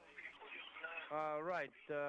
From there you go. The Russian flight control team of the Russian Mission Control Center in Korolev outside Moscow have disabled thrusters on the aft end of the Zvezda service module, the large diameter of the Russian segment of the station as it is known. This will enable MacArthur and Tokarev to make their way back almost to the aft end of the Russian segment of the station to conduct photographic documentation of micrometeoroid sensors that detect micrometeoroid impacts on the hull of the Zvezda service module. You can see at the top of your screen the Pirs docking compartment. That is the airlock from which this spacewalk was staged tonight, the 64th spacewalk in support of space station assembly and maintenance. Well, you need to move along the handrail that's next to the Strela grapple fixture. MacArthur and Tokarev having made their way back to the Russian segment of the station after securing one of two redundant power data and video cables called the TUS, or trailing umbilical system cables. They were unable to install a safing bolt on the zenith or top side mechanism housing the cable cutting device for that TUS cable on the mobile transporter of the International Space Station. And that's it. MacArthur tried and failed several times to securely install a safety bolt into the contingency cutting device for one of those two cables that provide the power data and video to the mobile transporter rail car. The transporter moves along the truss to correctly position the Canadarm2 robotic arm for assembly work. The trailing umbilical system cable on the nadir, or earth-facing side of the transporter, was inadvertently severed by its cutter on December 16th due to a mechanical failure. After several attempts to drive the bolt with a high-tech screwdriver, flight controllers here in Mission Control elected to have the crew wire tie the cable to a handrail instead. By settling on that backup procedure, the cable was left out of its cutting mechanism, disabling the transporter from further movement on the station's rail system. The severed cable reel mechanism on the nadir side of the transporter is scheduled to be replaced during one of three spacewalks by Discovery crew members Piers Sellers and Mike Fossum during the STS-121 shuttle mission later this year. Engineers will now consider how to use the Zenith reel assembly without a cutting device. That would involve replacing the cable back into the integrated umbilical assembly without the benefit of a cutting mechanism in the event it should become snarled or tangled so that the mobile transporter could move once again. It is not scheduled to have to be moved until the STS-115 mission, in which it will have to move down to the port side of the truss rail system for the installation of the next two segments on the port side of the station.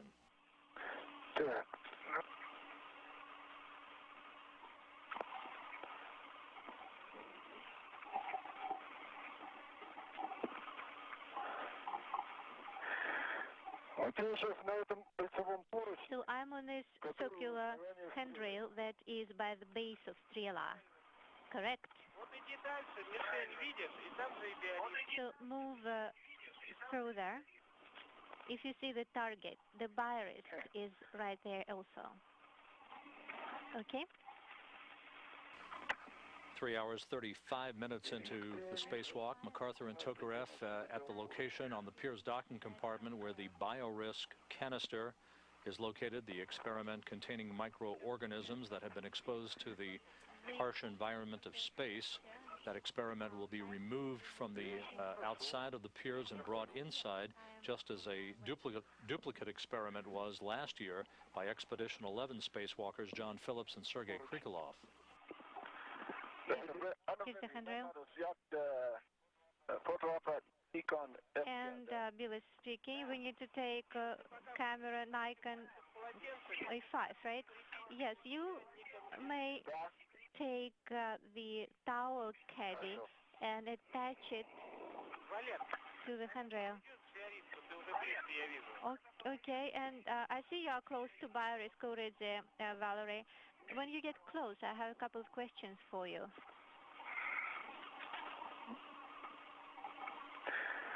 Okay, I'm close.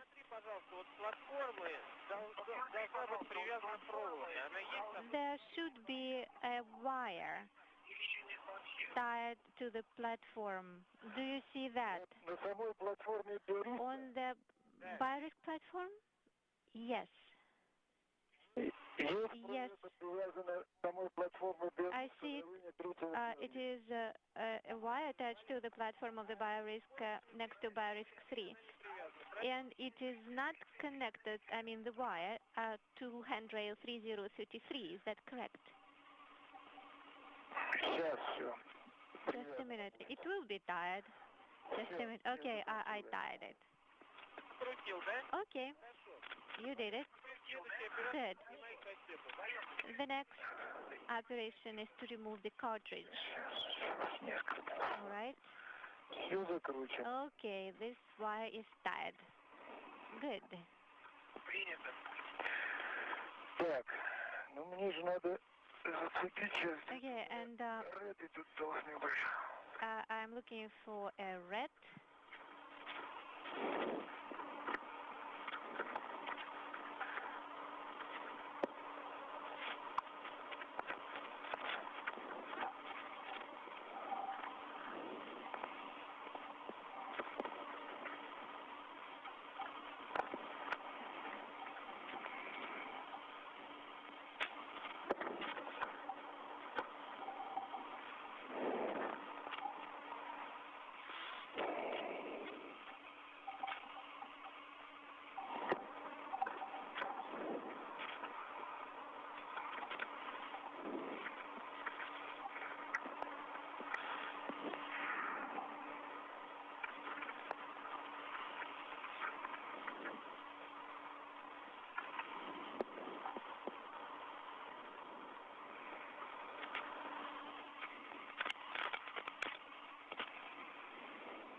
Так, номер 2. Number 2.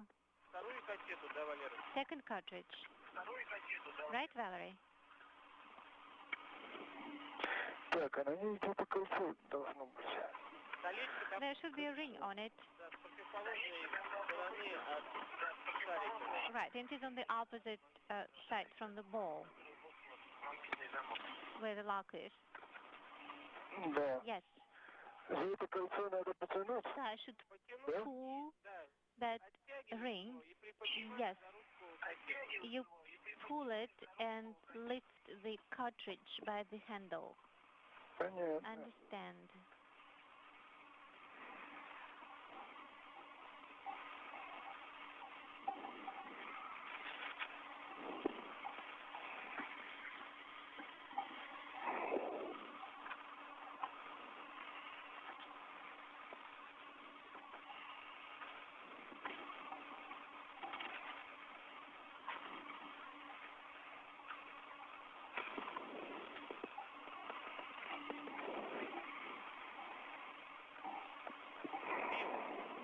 Bill?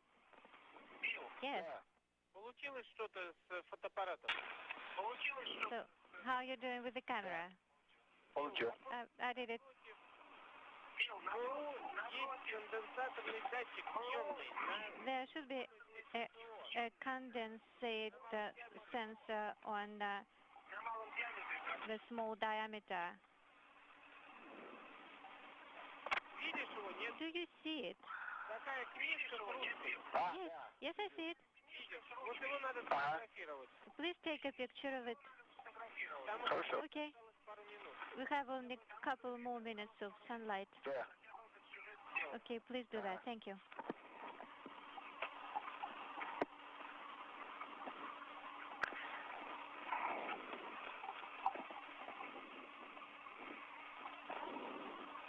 Валер снял, забрал кассету, да? Валер снял, забрал кассету. So did you get the Риск забрал. cartridge? Yes, I got the virus cartridge and I am close to the hatch. Риск. У меня со мной. Да, I have virus with me. Okay, we have a proposal. Сибириста использует файл, который... In order to secure virus, please use the tether which you used for radio scaff. Okay, I will. Застрахуешь биориск, So биориск внутрь страхует нам запор. you will bring virus inside and secure it against the handrail.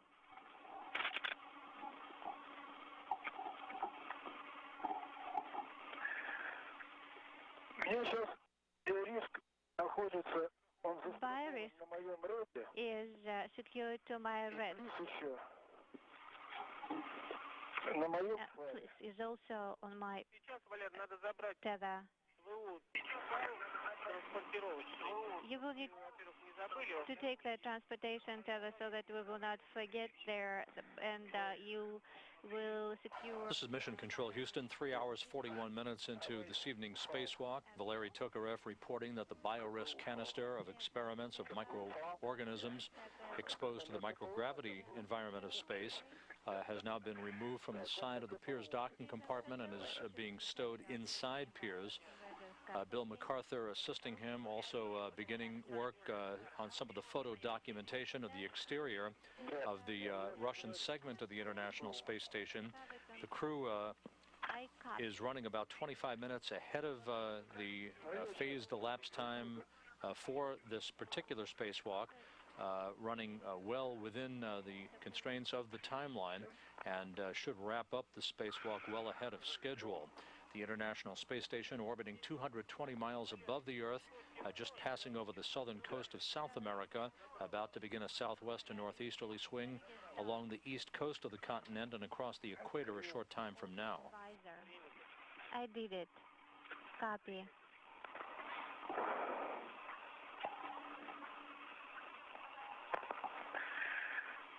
Так, сейчас мы зацепим.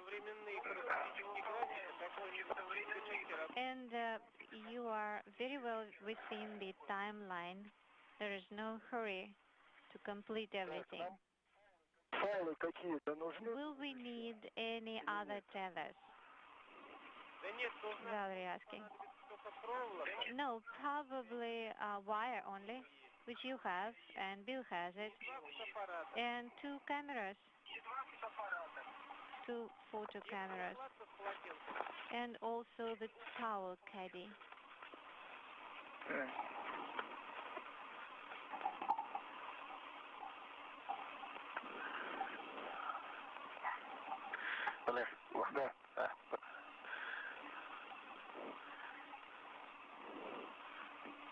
Вот.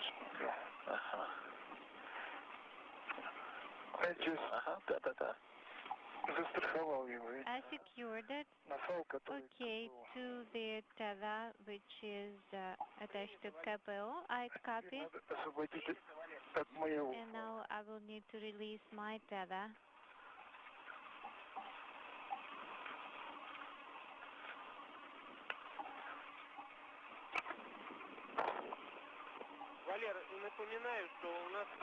Valerie? Here in the Mission Control Center, the robotics officer reports that the mobile transporter has been powered up once again, following the effort that took place earlier this evening to try to drive a safing bolt into the one of 2 internal umbilical assembly mechanisms for the mobile transporter, the rail car that moves along the truss system of the International Space Station.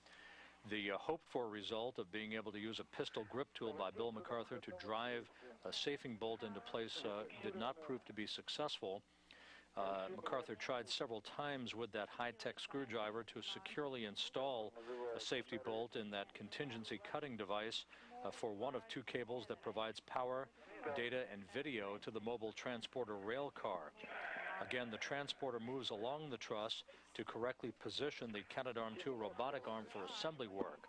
The trailing umbilical system cable on the nadir, or earth-facing side of the transporter, was inadvertently severed by its cutter back on December 16th due to a mechanical failure. After several attempts to drive the bolt with the pistol grip tool, MacArthur was told by flight controllers to wire tie the cable to a handrail instead. By settling on that backup procedure, the cable was left out of its cutting mechanism, thus preventing the transporter for further movement on the station's rail system for the time being. Although the transporter is not needed for assembly work until the STS-115 mission to install additional truss segments on the port side of the station, it will have to be moved a very short distance for the replacement of the severed cable system on the nadir side of the rail car on the next shuttle mission, STS-121, on the shuttle Discovery once shuttle missions resume later this year.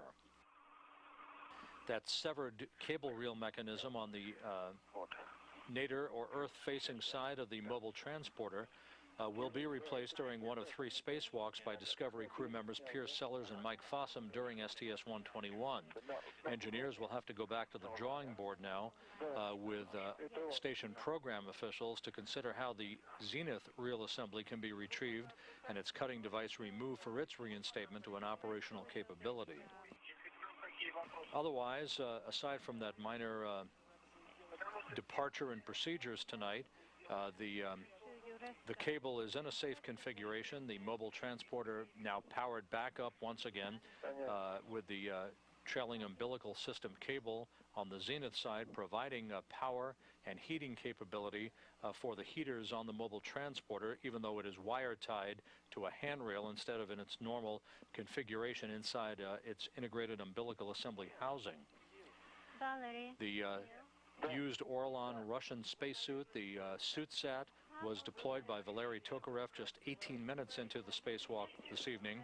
It is orbiting the Earth now, providing amateur radio transmissions for ham enthusiasts around the world. Those transmissions being picked up so far in Japan, Europe, Uruguay, southern Argentina. Some of the signals a bit weaker than had been expected, but SuitSat is operating normally according to all reports being received here in the Mission Control Center. The crew also relocated a grapple fixture adapter from the Zarya module to one of the pressurized mating adapters on the side of the Unity module of the International Space Station. And now a canister of experiments called BioRisk has been removed from the Piers docking compartment and stowed inside Piers to be brought back to Earth for later analysis by Russian scientists. What do you think about our plan to rest half of eclipse period? That's fine. We'll be resting at the first half of the eclipse period. But if you wish to rest longer than that, you can do that. How much time do we have left in the night path? You have been in the dark for 6 minutes, and you have another half an hour. Okay, I think we will rest for one half of this period, and then we'll go. Okay. With the BioRisk experiment safely tucked away inside the Piers docking compartment, one task left for MacArthur and Tokarev on tonight's spacewalk. That is the photographic documentation of some of the critical components on the Russian segment of the station, such as a series of micrometeoroid monitoring system sensors, as well as a photographic survey, a panoramic survey of the exterior of the Zvezda and Zarya modules of the International Space Station.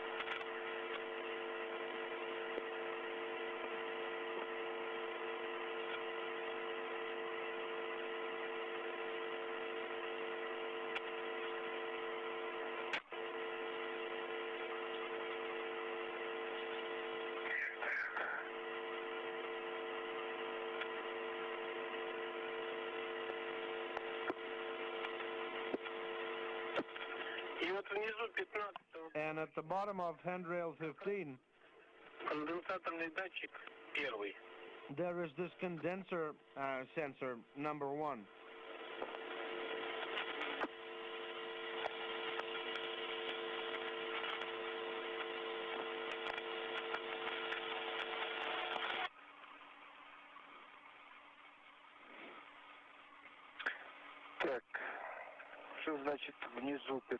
How do you mean at the bottom of handrail 15?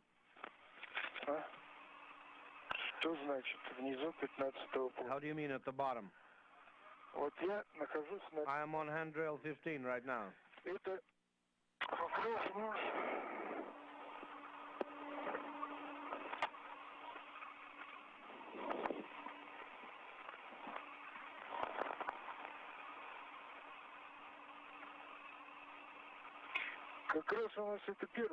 This is plane 1,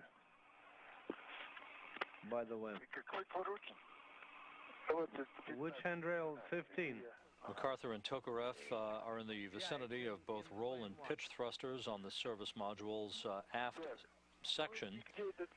They're also photo documenting adjacent structural elements in the propulsion system of the Zvezda service module, and shortly we'll begin to document the condition of these micrometeoroid monitoring system sensors, also located, they're dotted throughout the aft end of the Zvezda service module. Yes, it appears light-colored, and it stretches out all the way to the antenna that's at the edge of the large diameter. Well, it's a little peeled. Well, that's what we were interested in, how much paint has peeled. So it's preferable, it's desirable to make a few frames.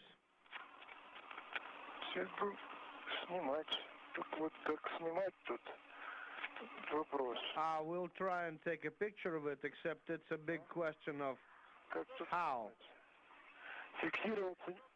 There is nothing to attach oneself to. There's only one handrail. Partially obscured by one of the solar rays on the Zvezda service module, you can see one of the two spacewalkers continuing to collect photo documentation of the condition of the Russian systems on Zvezda. Suppose you go to 2616 a little bit. Can you hold my leg? Hold it, Bill. Yes. Let's try this. Let's try to hold.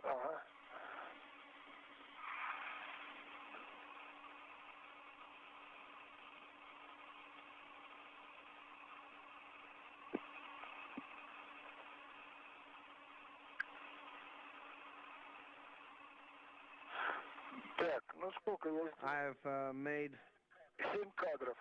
7 shots. Is that enough? Yes. And make a couple of images with the regular film camera. I don't know whether we'll be able to exchange cameras. I'm suspended over some nozzles, so I'm afraid we'll have to make do with just this camera. Okay, Valery, that's fine. Now we're interested in the handrail itself, 2615. Well, I'm holding on to it right now. You need to move away from it to either 13 or 14. So we're not going any further, right? We're going back. You'll be going in the other direction. So we don't need to go to 16. We need to go back down. Yeah, you'll be going in the other direction. Okay, Bill. Let's move back. Move.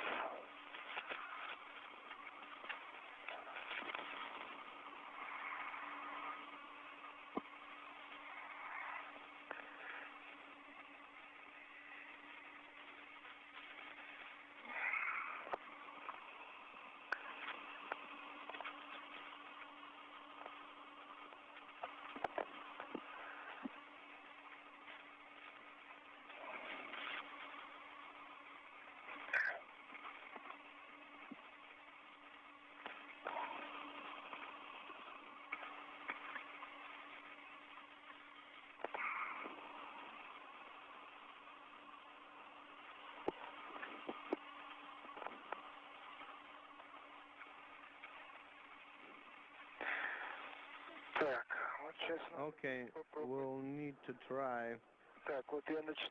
I'm on handrail 14. Okay, hold it, please.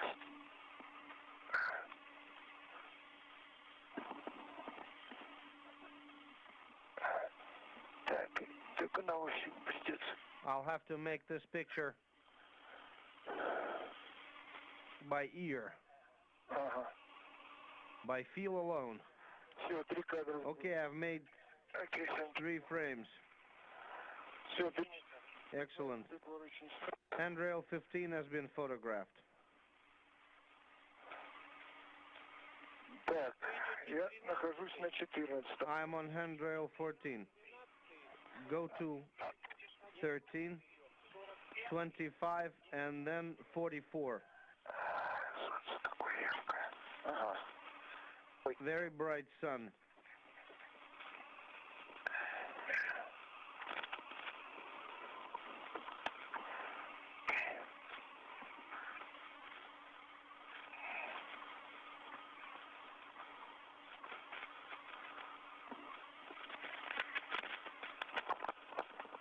Okay, thank you, Bill.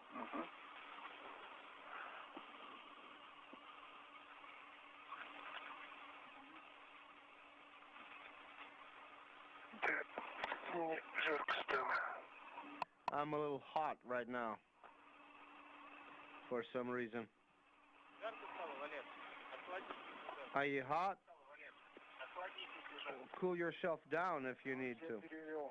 Well, I've moved the regulator.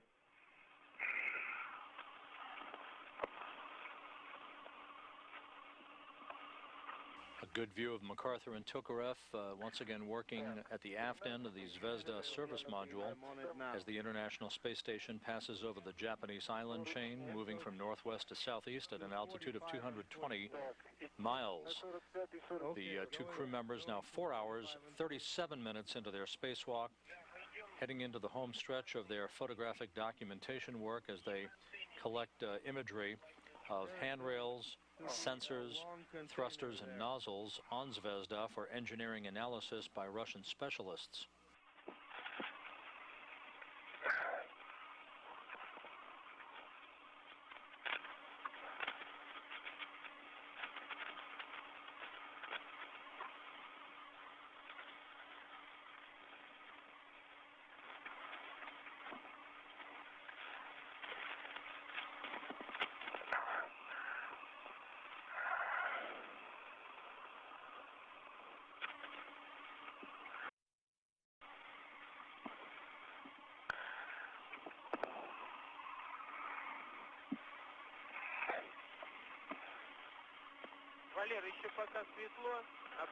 Valery, while it's still light,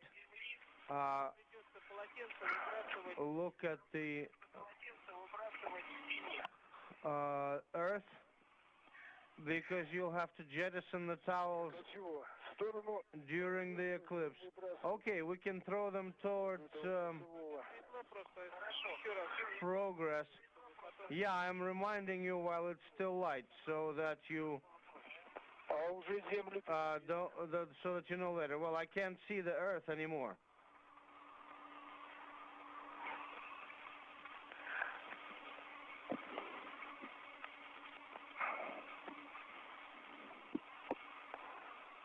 Okay, Bill.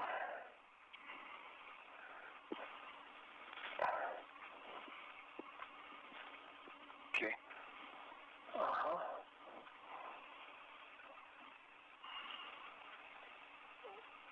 Okay, good.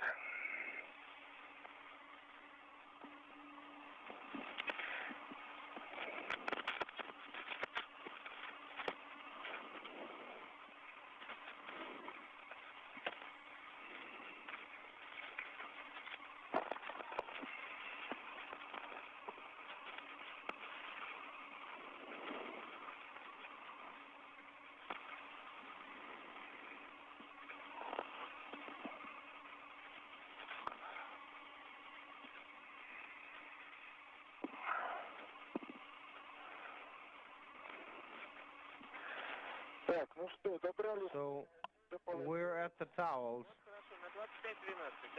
That's good. You're on 2512. Ну, какой тут его?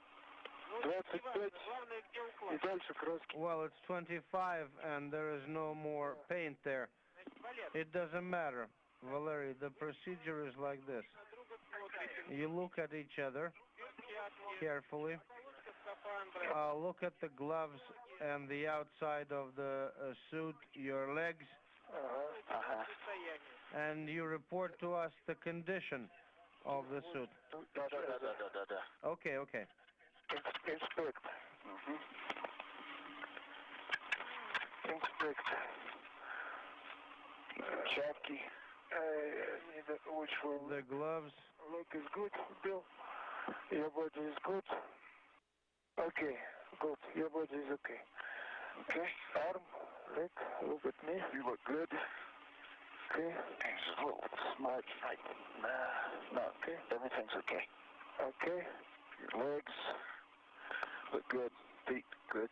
Okay. Так, ну все, мы вроде не испачкались. We don't seem to be contaminated anyway.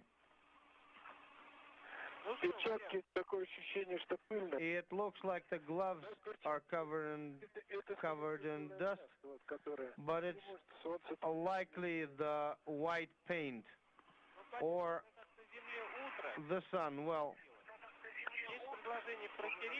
since it's a morning on the ground, I suggest that you wipe yourselves down and then throw away the towels.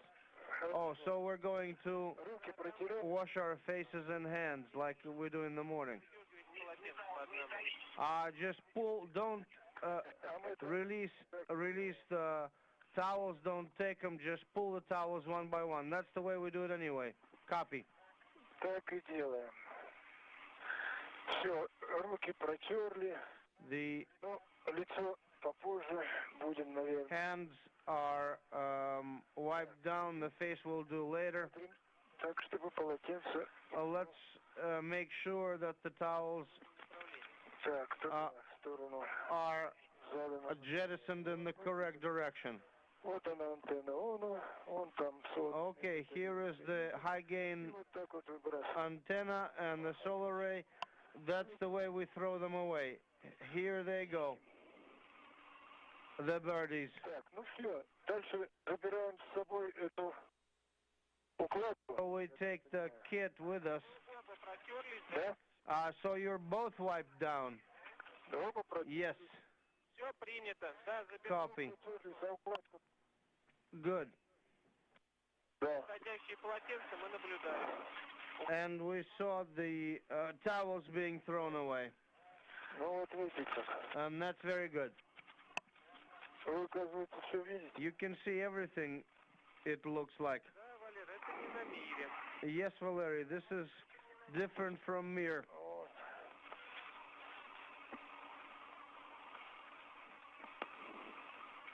This is Mission Control Houston, 5 hours, 15 minutes into the spacewalk. MacArthur and Tokarev back out of the field of view at the moment, but back by the Pirs docking compartment where they are wiping down their spacesuits and throwing away the towels. That's standard operating procedure for a Russian Orlan suit spacewalk.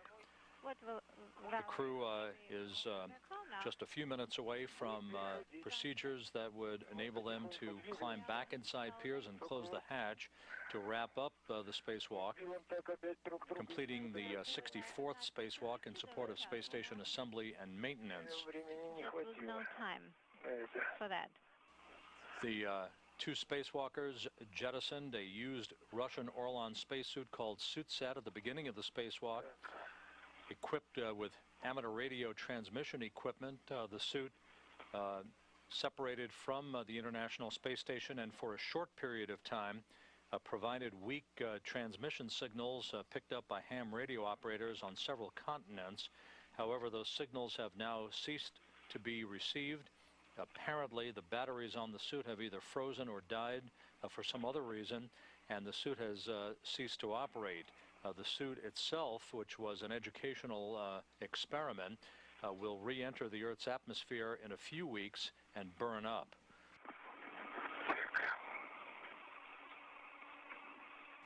MacArthur and Tokarev also relocated a grapple fixture adapter from the Russian segment of the International Space Station to a pressurized mating adapter on the side of the Unity module.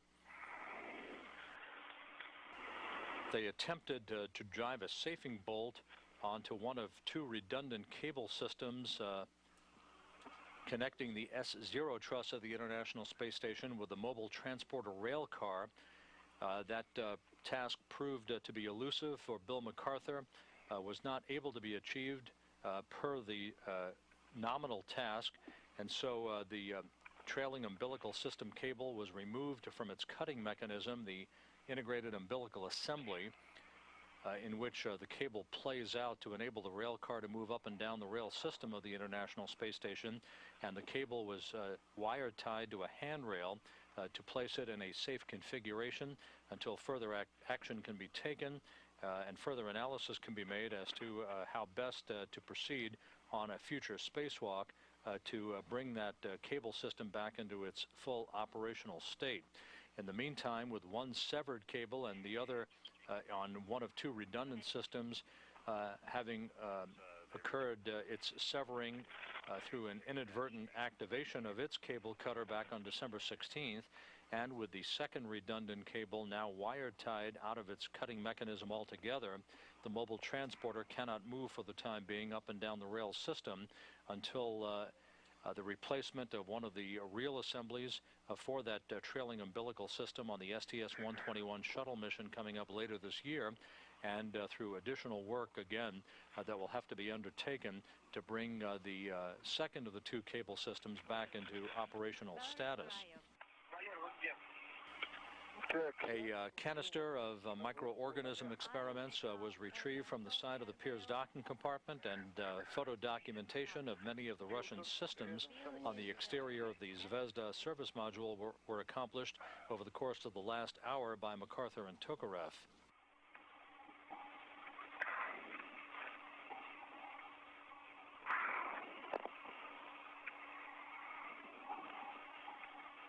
MacArthur and Tokarev are in the process of collecting tools and other equipment that were used in the course of tonight's spacewalk. They should be climbing back into the Pirs docking compartment before long, removing a protective ring that was installed around the hatch to guard it from any inadvertent damage that might occur during the course of the spacewalk. And then they will close the hatch to wrap up the spacewalk in terms of its elapsed time before beginning the work to repressurize Pirs and bring this spacewalk to a conclusion. On the EV ladder by the... Again, word received by the amateur radio coordinators affiliated with the International Space Station program here in Mission Control that the used Russian Orlan suit called SuitSat that was deployed by Valery Tokarev at the beginning of tonight's spacewalk has ceased transmitting after a couple of orbits of faint signals being sent from the tumbling spacesuit that were picked up by amateur radio operators on several continents. SuitSat has now fallen silent. Yes. SRP asked me to let you know that you are not moving to the large diameter of the service module anymore. I copy. And it will be lightened. Were you thinking about going back there? Haven't we finished something there? No, you finished everything there. We just have to formally let you know that you are not going back there. Actually, we're not going to go back there anyway. So we are by the hatch. Okay, stand by just a second. Let's just check the sublimators here, just a second. We have to wait a second. Okay. Okay, we're not in a hurry now.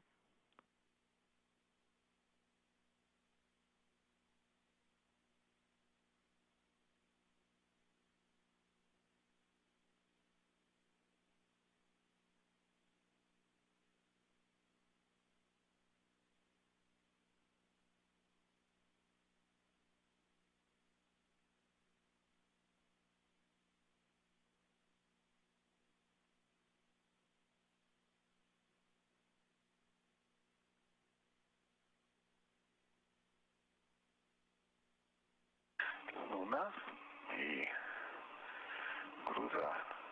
Да. Что нам опять с тобой, Билл, не удалось красотами полюбоваться, а? В основном только на ночь смотрим. Ага, да. На звезды.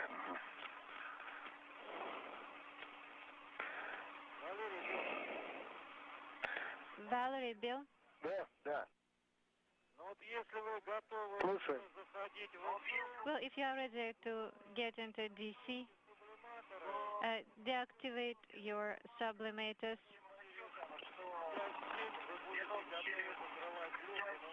So that in 5 or 7 minutes, taking into account that in 5 or 7 minutes you will be ready to close the hatch. Okay, well, actually, we can wait a little bit. Nobody's chasing us anyway, and we are by the hatch. Actually, does it take 10 minutes to dry sublimators? You can dry the sublimators and in 10 minutes be ready to close the hatch already. So I think we can turn them off right now, and we can wait already inside. And Valerie, at this time, you can also take pictures of each other using the digital camera, even in the dark, you know. Oh, that's fine. We can do that. Let's try. From the hatch, then.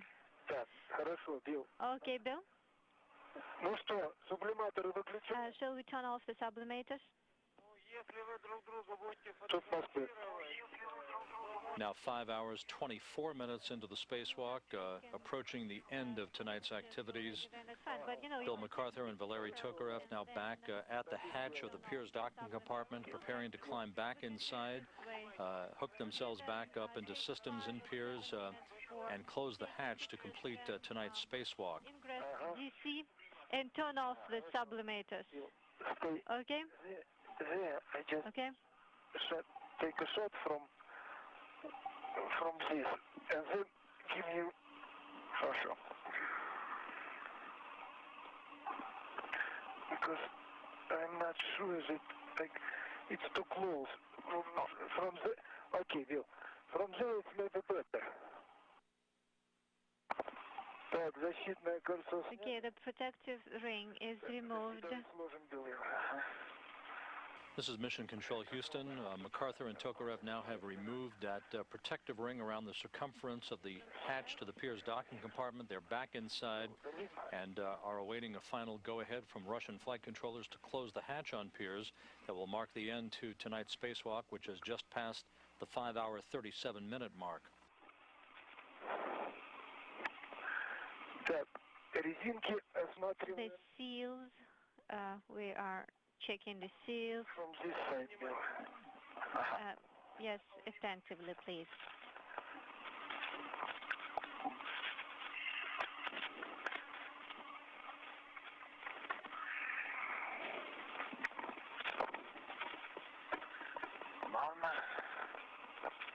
Normal, says Bill.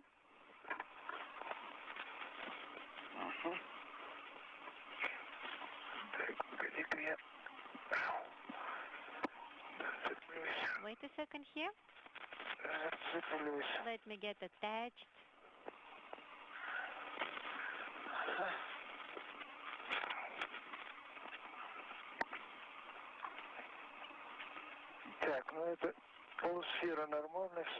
So the seal is normal, and you looked at it down below there, right? It's all okay? Yes. So we checked the seals and no issues, right?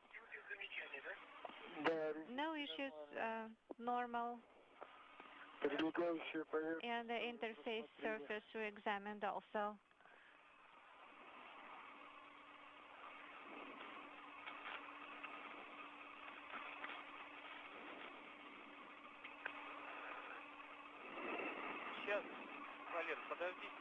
Okay, stand by a little bit, Valery.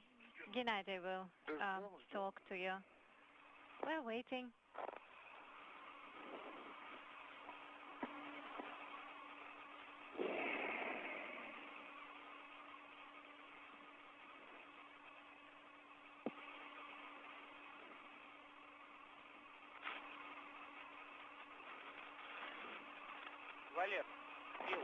Valery, Bill?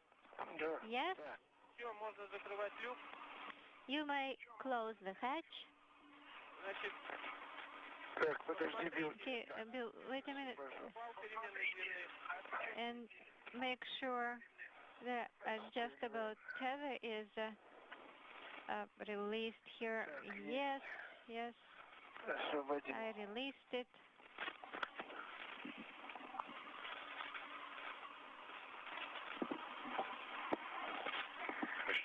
Wait a second, says Bill. Go ahead, close the cover. And the handle should be rotated till the full stop. And then you will hear a click, and then you will remove it right away. Okay, look. Just make sure there is nothing by the seal. Yes, we are looking. Looks good. Looks good. Okay.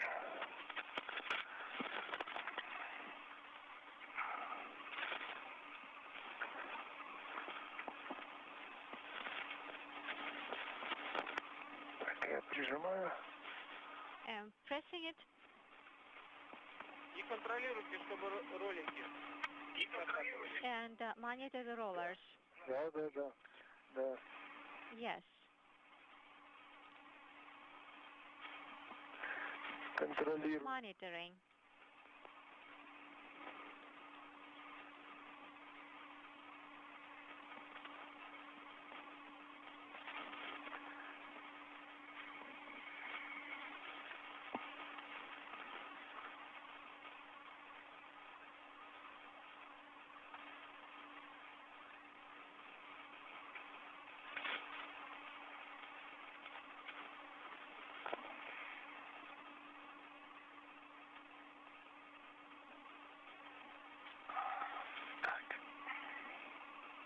Так, ролики. Okay, the rollers are moving.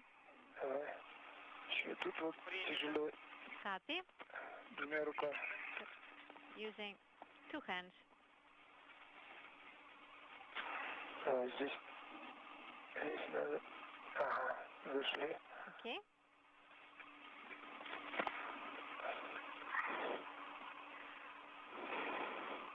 Так, назад выходит. Okay, it's moving.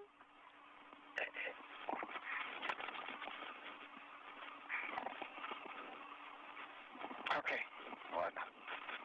Thank you. Let's try one more. All right. Yes, probably good. Да, так, проверяем. Да. Так, все. Okay, that's all. Захождение. Monitoring the rollers. Ролики. The rollers are in place, Все, ключ. in the grooves, the key handle. So full stop. Okay. Okay, so very good. Thank you very much for your work. I will talk to you on Monday next time. Что-то жарко стало. I'm getting hot here.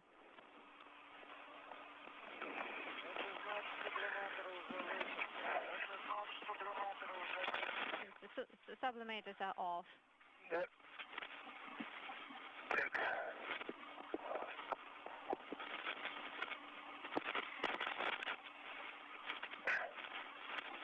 This is Mission Control Houston. The hatch to the Piers docking compartment is closed. We are awaiting official word on what time that occurred.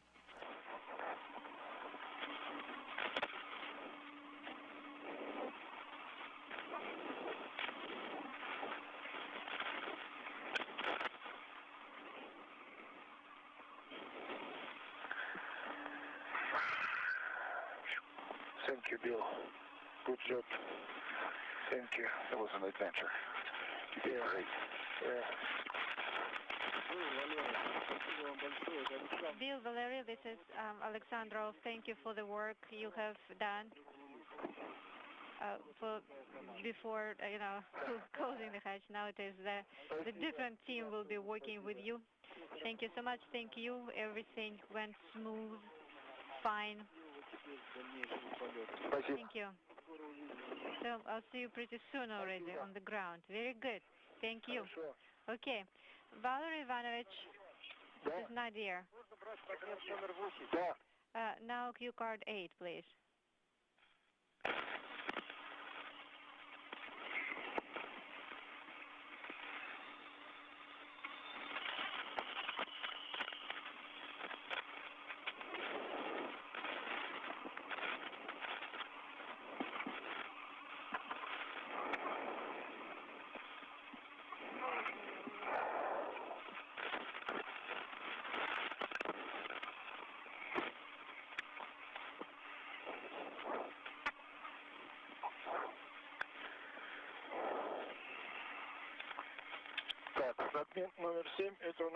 And cue card number 7 is done, right? Yes, and that one should be nearby. Okay, looking for it. Trying. Okay, this is 17. 22.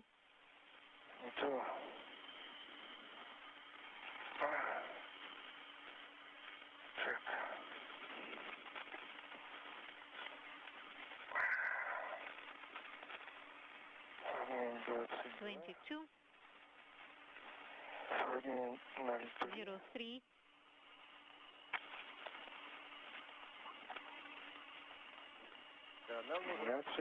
12. We need the cue card 8. I don't see it yet. I see 20.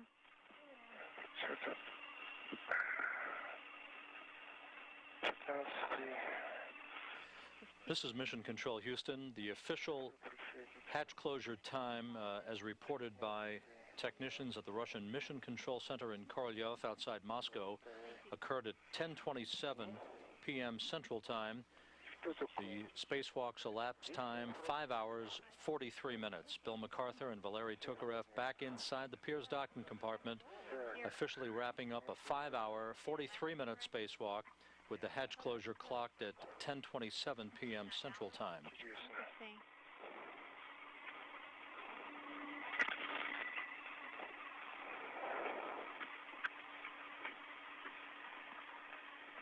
Okay.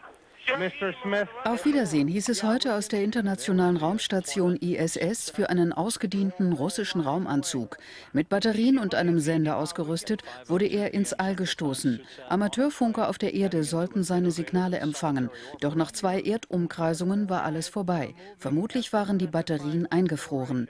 In einigen Wochen soll der Anzug beim Eintritt in die Erdatmosphäre verglühen. Einen zum Minisatelliten umfunktionierten Raumanzug ausgesetzt.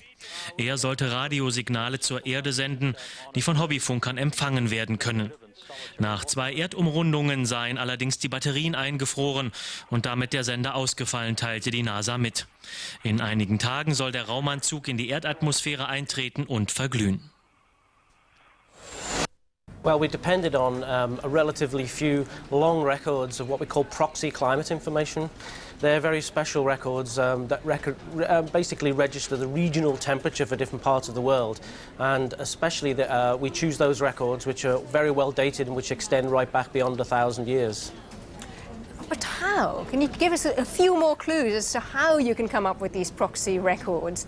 People haven't been keeping notes for 1,000 years, so what exactly are you doing? Well, really, we have to use a mixture of records. And for example, most people know that tree rings in some areas can grow for very long areas. But we use quite a few records from tree rings that grow in cool, moist sites from different parts of the world. And it's possible to construct by matching the records from modern living trees, if you like, with those records which go much further back in time and which we can salvage from things like buildings and lakes and things. It's possible to construct very, very long records.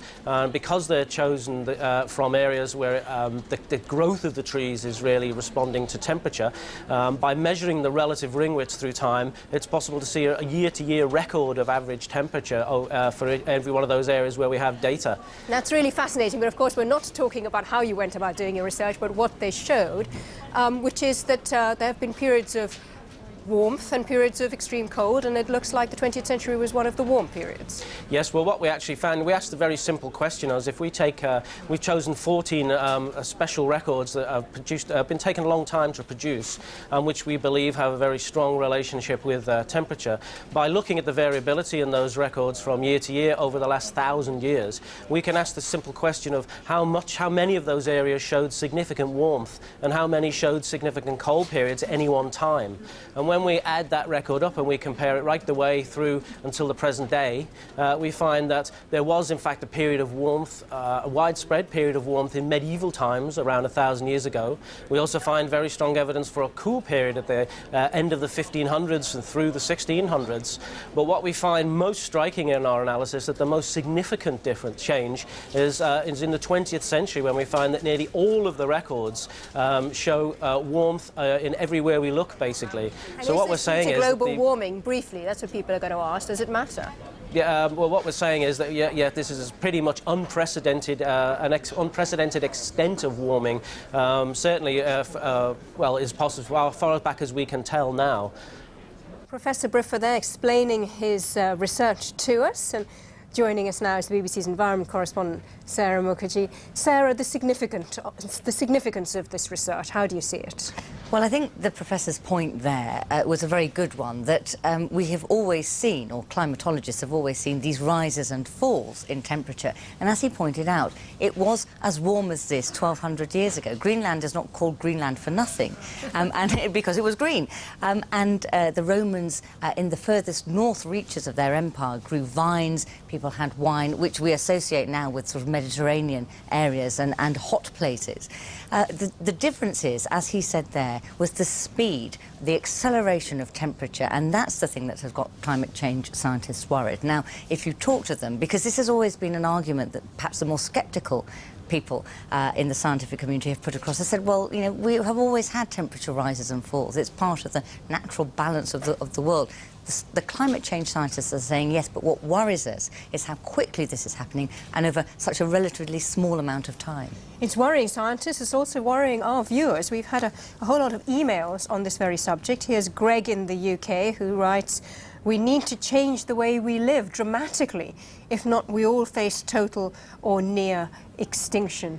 Do we all need to change the way we live? Or is this a personal issue for us? Is it a governmental issue? Well, I think it's probably both. I mean, if you look at the way that the international community has tried to deal with climate change, that's, of course, the Kyoto Treaty, which we've all heard of. This is the big international treaty that's supposed to be trying to cut the greenhouse gases that we believe cause climate change. Now, it's going to be about a 2% reduction in climate change causing gases under the Kyoto Treaty. That's the whole world. The scientists are saying we need to cut gases by 50%. But in a democracy... So all our efforts, which have been so hard politically to secure, are actually going to deliver, as you say, a tiny change. Head of a pin stuff. Now, if you look at, most democracies find this very difficult a subject to try and deal with, because all the things that you would do to cut carbon emissions, to cut greenhouse gases, are political suicide if you're a political party, because you're telling to people, we don't want you to have be in your cars, we want you to use public transport, we don't want to heat your homes or get a new television or get more electrical equipment. It affects our quality of life. Exactly. We want you to stop that, and we want to put a cap on that. Now, there are things you can do with energy efficiency and with science and technology, but a lot of those technologies are as yet unproven. There's a lot of discussion as to who it's likely to impact more, the developing world, the developed world. Is it fair to ask the developing world to cut back on its hopes for growth, for instance? Well, exactly that, and this is the argument that the G77 group of nations within the Kyoto process of developing countries have made very forcibly. They said, well, you have enjoyed in the West a luxurious carbon-based lifestyle for the last 200 years. Now, just as we're getting to step up to the plate, you're saying, well, no, sorry, you've got to start not doing that, and in fact going the opposite way and curbing your carbon emissions. So there is a very strong argument there. I mean, I think certainly the environmental charities and the development charities are now saying you cannot look at developing countries that at the moment have problems without linking it with climate change. Sub-Saharan Africa is going to be one of the worst and fastest hit if climate change happens and if temperatures start to rise. And of course they will be the least able to cope with the dramatic changes. In Western Europe, in the States, we've got the money and the technology to be able to do that. That won't be the case for a lot of countries who could find themselves with catastrophic droughts, floods, the sort of things that the scientists are predicting. The prospect is terrifying. Sarah, thanks so much for joining us. In archaeology, being in the pits is a good thing. And in Egypt's Valley of the Kings, this pit is now the focus of attention. Give me this one first. All right, we're going down. Down in the bottom, in a chamber sealed for almost 3,500 years, 5 coffins and mummies inside. They look New Kingdom, and they look maybe important. Maybe the sons of a king, maybe the wives, maybe a queen, maybe a king. Plus more than a dozen jars. Could they put inside the food and the drink that they wanted to use in the afterlife? For the man who led the expedition from the University of Memphis in the United States, a once-in-a-lifetime experience. And so to find something new, there's, after being out here, first time I came here was 1962 in Nubia. So after all those years, to find something brand new, it's almost indescribable.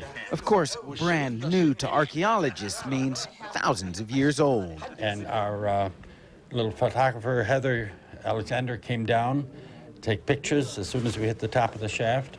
And she looked in and she said, "I see coffin." And then a young man from Northern Ireland, Alistair Dickey, he looked in another hole and he yelled, "I see pots, I see pots." The American archaeologists have yet to get over the thrill of discovery.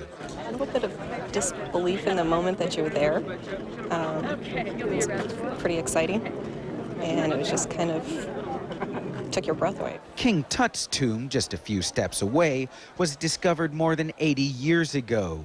Many members of that expedition died grisly, mysterious deaths, giving birth to the tale of the pharaoh's curse. And do any members of this expedition harbor similar fears? Never thought about it. Never thought about the curse? Never thought about it. Of course, now that you brought it up. This is the first major discovery here since the opening of King Tut's tomb in 1922. And it's a discovery that has archaeologists thinking there may be a lot more to find underneath all the rocks and dust. Ben Wiedemann, CNN, Valley of the Kings, Egypt.